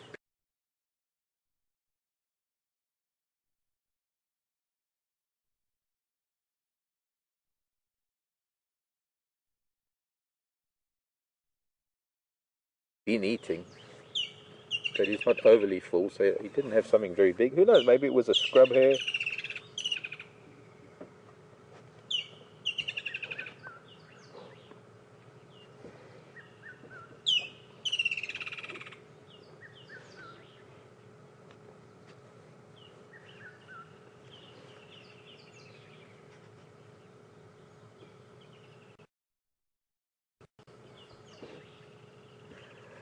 Question from Raba on Twitter. I think it's Raba.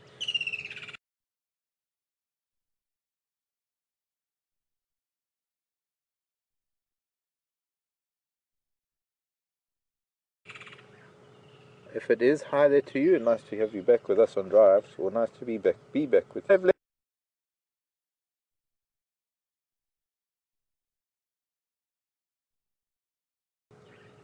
And we're back. We must have.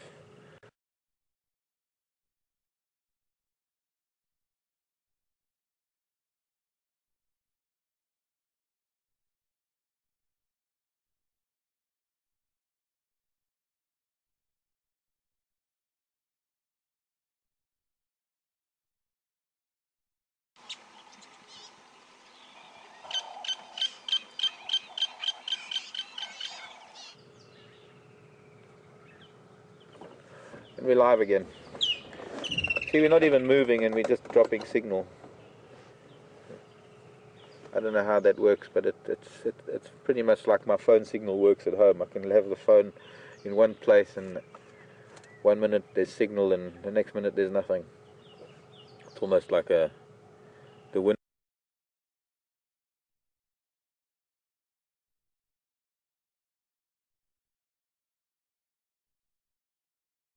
blows and it blows the signal away. So can leopards have cubs from genetic projects to get DNA material from the litter, from the different leopards in the litter to see?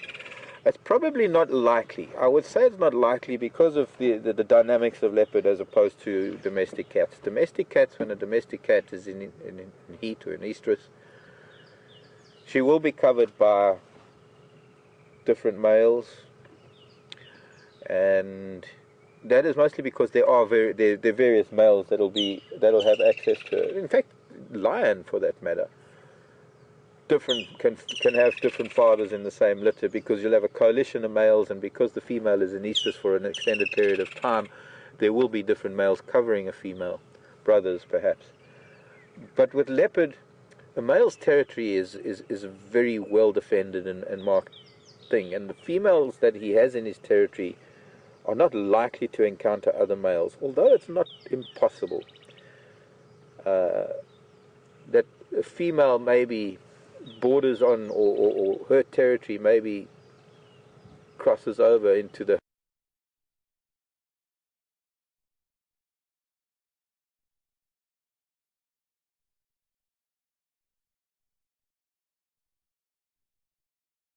home range or territory of another male other than the male's territory who she falls under. Because male leopard during the mating period will stick with the one female during the time that she's in estrus and she's being covered over a 2 or 3 day period, and he won't let any other males come near her during that time. So it's something worth looking into, Rabia. It's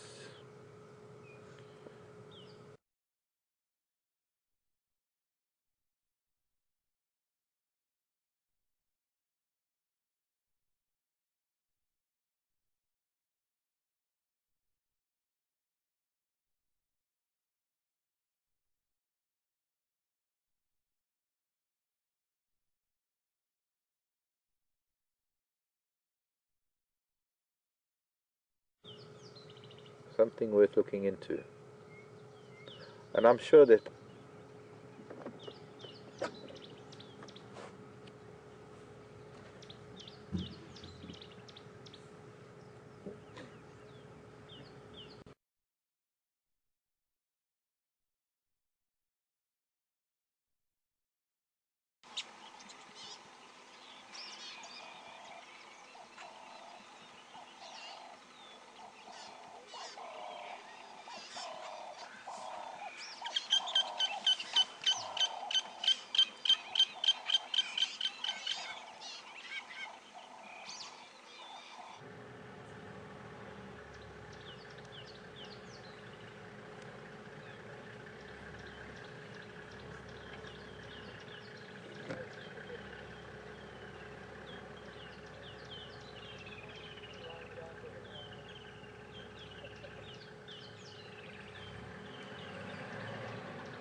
Now I need to try and move to get a little open gap here for Bernie to come in.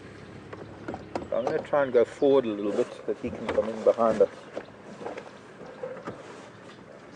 Welcome back. I know we are losing you, and you're coming back on and off.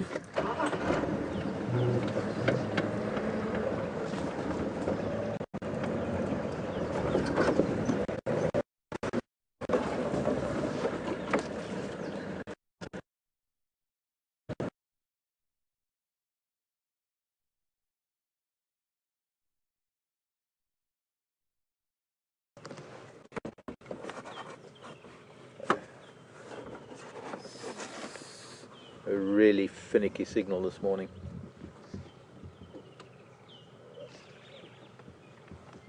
No, I'm not going to get a photo of it because the angle's all wrong. But see how close you can get on its face. yeah, I was going to say the same thing. Try and fill the frame with his face.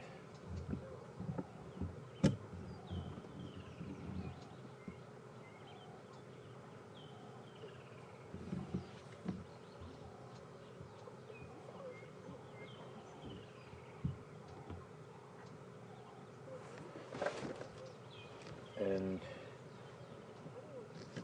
not in Center of the screen. put his head here. Yeah.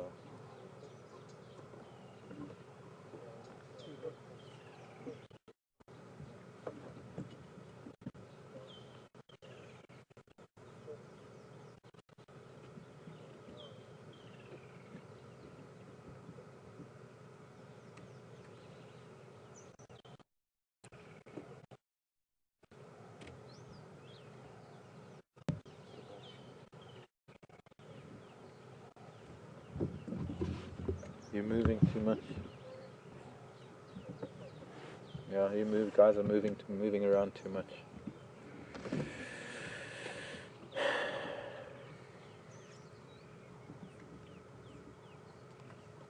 Leopard on my hat.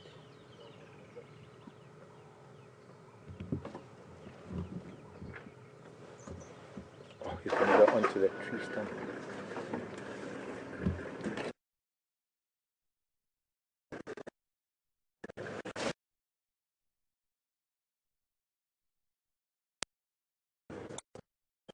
But try and put that cable tie between the two loops lower down.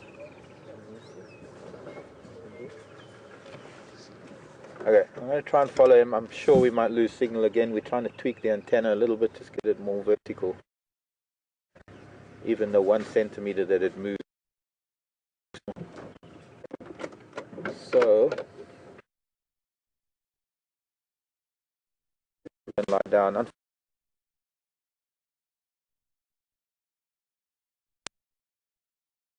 little bit.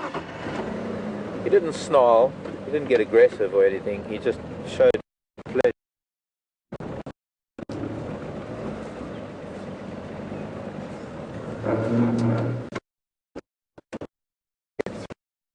Oh, that's going to be difficult. You know. He's actually looking, as we've gone forward, he's looking at something now.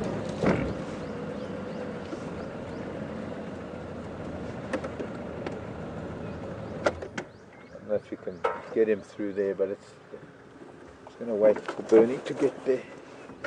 I've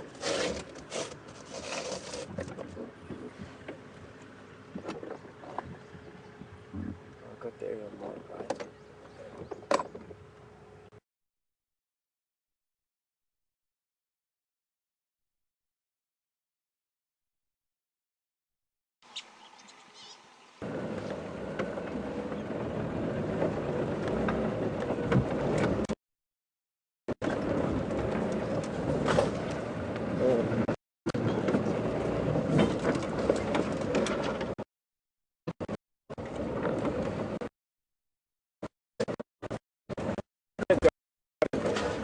No, the eagles are there. I was looking at the wrong.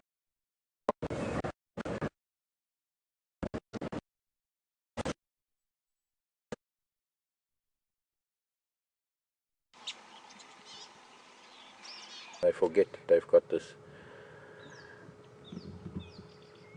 appendage that has a brain of its own, or a mind of its own. But you can see just the position of his ears.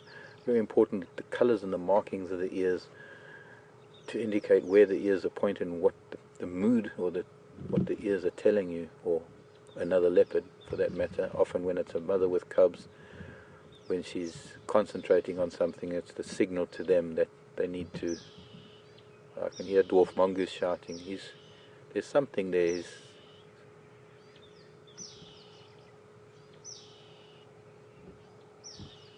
There's some dwarf mongoose making a noise, alarming. Could be that there's some mongoose and he's going to try and go for them.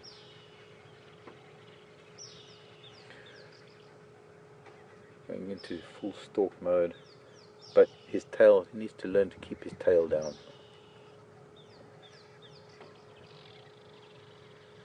Not going to get very far if he's going to be stalking impala with the white tip of his tail twitching in the air. Can you get through there?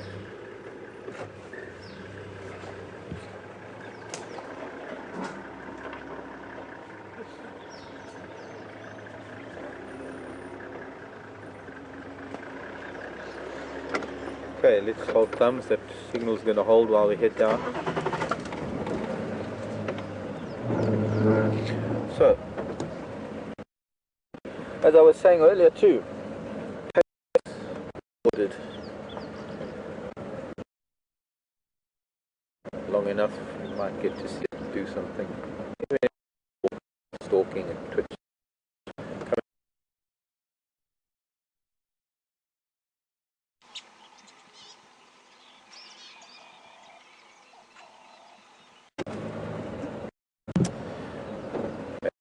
Moving, we might lose, you might just be lost in the world of cyber or costs.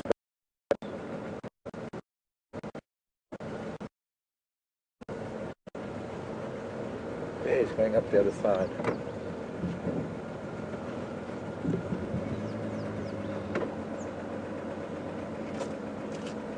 And back down again.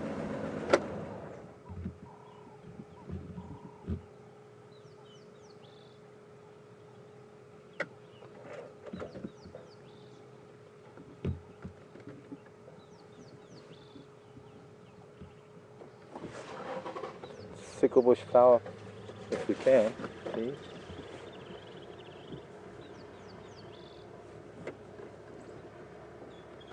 As promised, the sicklebush flower. Oh, is that the closest you can get?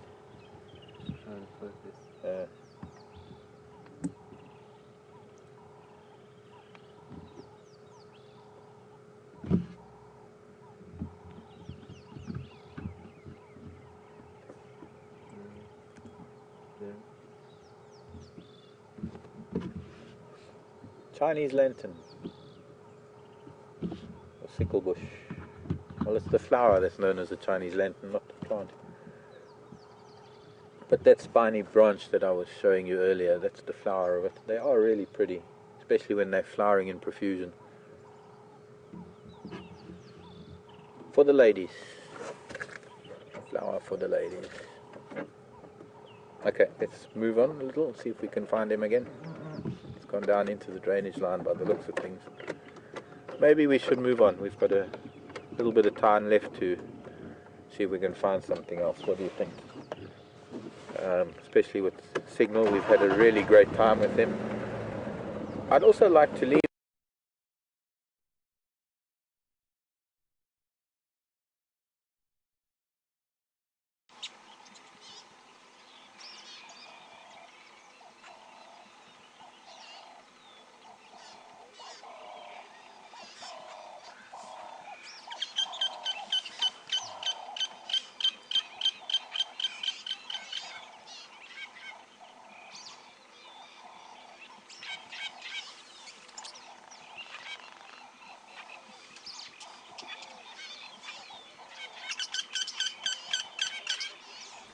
Hello everyone. Being out in the bush and being out there live has its technical challenges. We're experiencing some of that now. And hang on a second.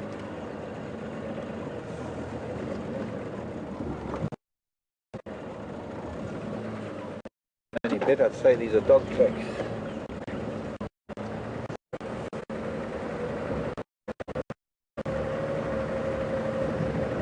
Welcome back, everyone. Hopefully we'll be able to maintain. I hope so.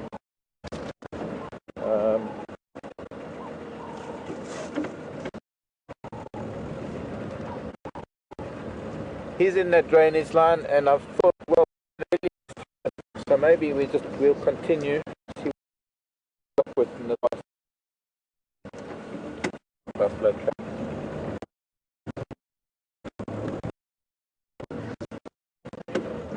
I can't remember the name of.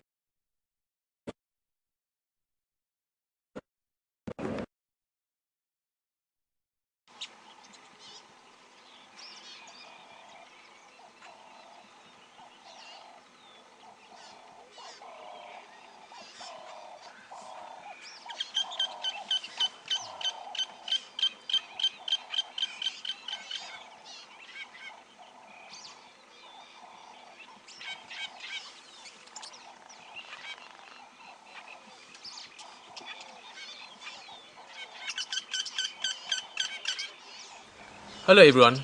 Being out in the bush and being out there live has its technical challenges. We're experiencing some of that now and are working on it as fast as possible to get it sorted and get you back on the vehicle with us.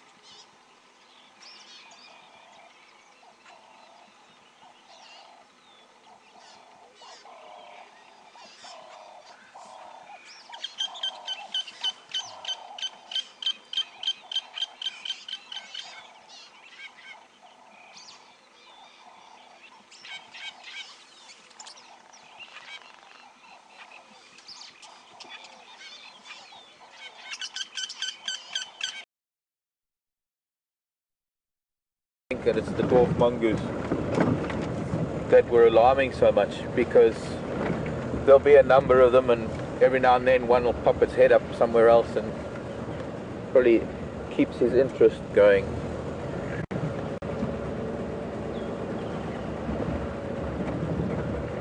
But I just thought to leave him on a positive note, that he could hear our vehicle moving away. We're not following him all the time. We're not intent on what's the word I'm looking for? Interfering in his activity. I like to leave animals with a positive thought about us. It's just a chance encounter, and we don't mean them any harm. The way they tend to calm down and accept us in their presence rather than run away. It's nice to be able to observe animals doing what they do without human interference, without disturbing their day-to-day lives or altering their behavior. The only way to see their behavior is to have them become accustomed to the vehicles, so that they just carry on doing what they always do. In places where animals are a little bit... Oh, there's an elephant. I'm looking at the dung and the scratch marks on the road. And there is an elephant. He's a lovely big bull, this.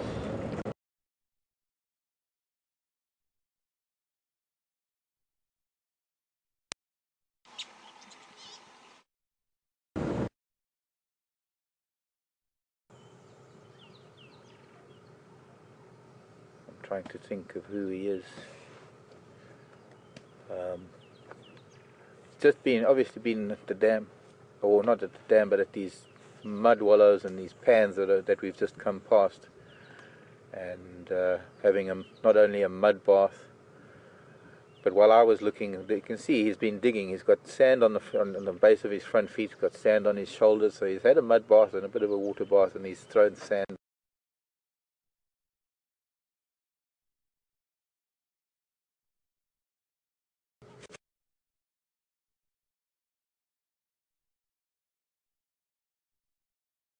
well so we can get a better position again.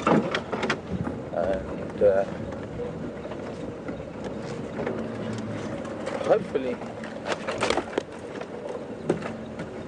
keep a better signal this time.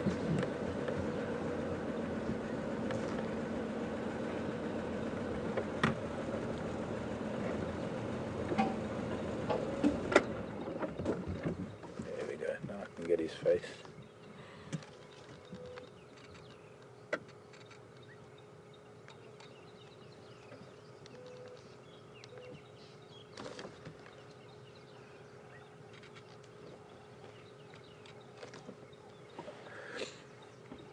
Well, we've had a boy day today. Certainly we've had bachelor herds of impala, we've had bachelor kudu, bachelor bulls, buffalo, ellie bachelors, and a young male leopard bachelor. Brought to you by a bachelor, with 2 young bachelors on the back of the laddie. I'm seriously lacking on the feminine side of things today.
Mean no harm, we're not here to harass him, we're just here to observe him and spend some time with him. And we're going to follow him a little bit and hopefully stay with him till the end of drive.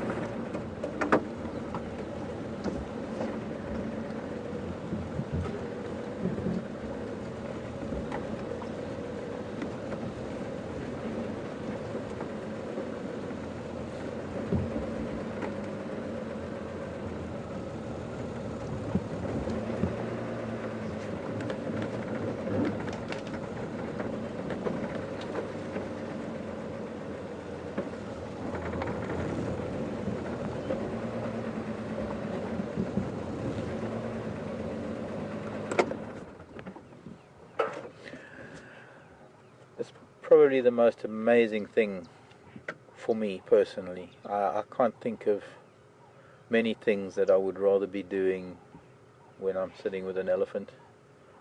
I'm very fortunate in that most of my days, every day of my life, I get to do this.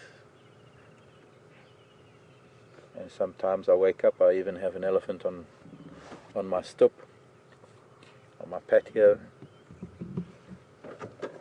or breaking branches outside my window.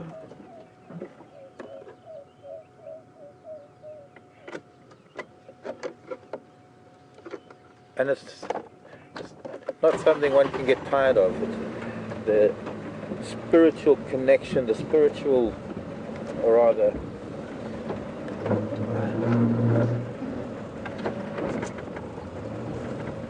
there's a oneness, there's a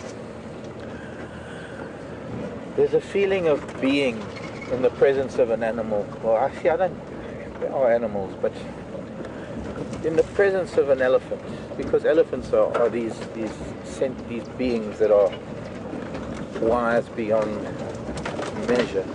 Oh, we just brought down a really big branch from this marula tree. Pity we missed it. But it's necessary to be able to move to get a better look at him again.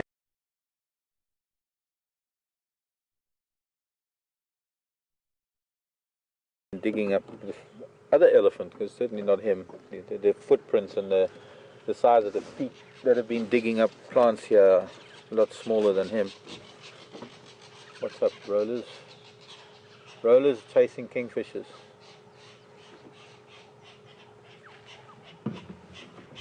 And the reason why rollers are chasing kingfishers is because they all nest in holes in trees, and the rollers live here. The kingfishers come back for summer, so it's quite possible that there was a hole that this kingfisher was nesting in last year and come back to find rollers nesting, and so it went back to its hole, or it's maybe found a hole, and the rollers don't want them there.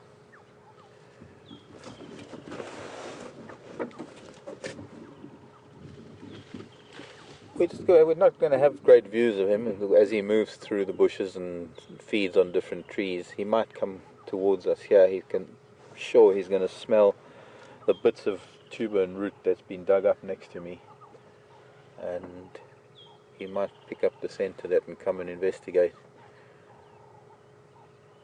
But I'd really like to try and keep the signal, and I'm worried that by moving we're going to lose you again. I'd like to just have the last few minutes of a strong broadcast.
African hoopoe calling in the background.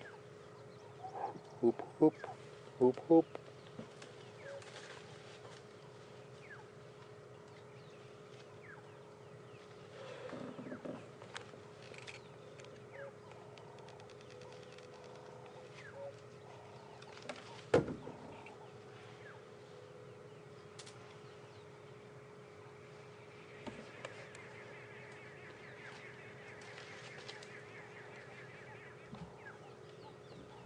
I'm not going to come and investigate the roots.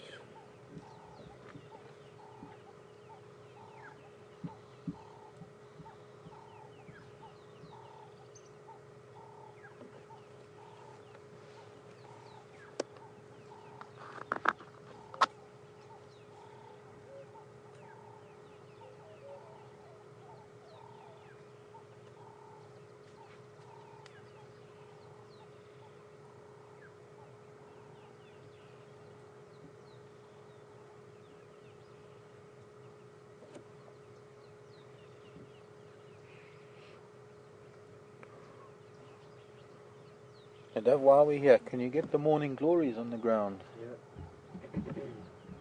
Well, as he moves on.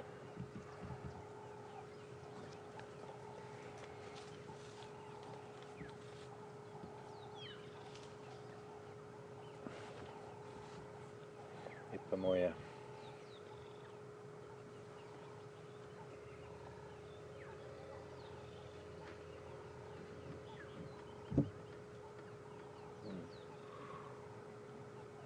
talking to someone. I just heard him rumble. He's scenting. I don't know if he's scenting us, I doubt it, but he's certainly scenting low down on the ground and communicating with somebody, elephant-wise. I mean, there are other elephants around, especially this fresh digging and tubers that I'm finding next to me. So he's probably communicating with one of them. It could also be that younger bull we saw earlier today. I'm going to move now. Get around this termite mound if I can. It's starting to get a little tight here now.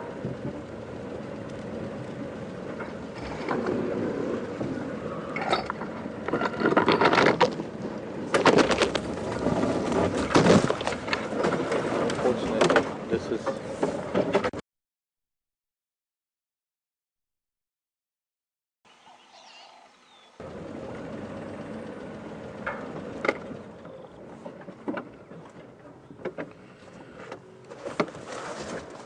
well, it's about time to change my position.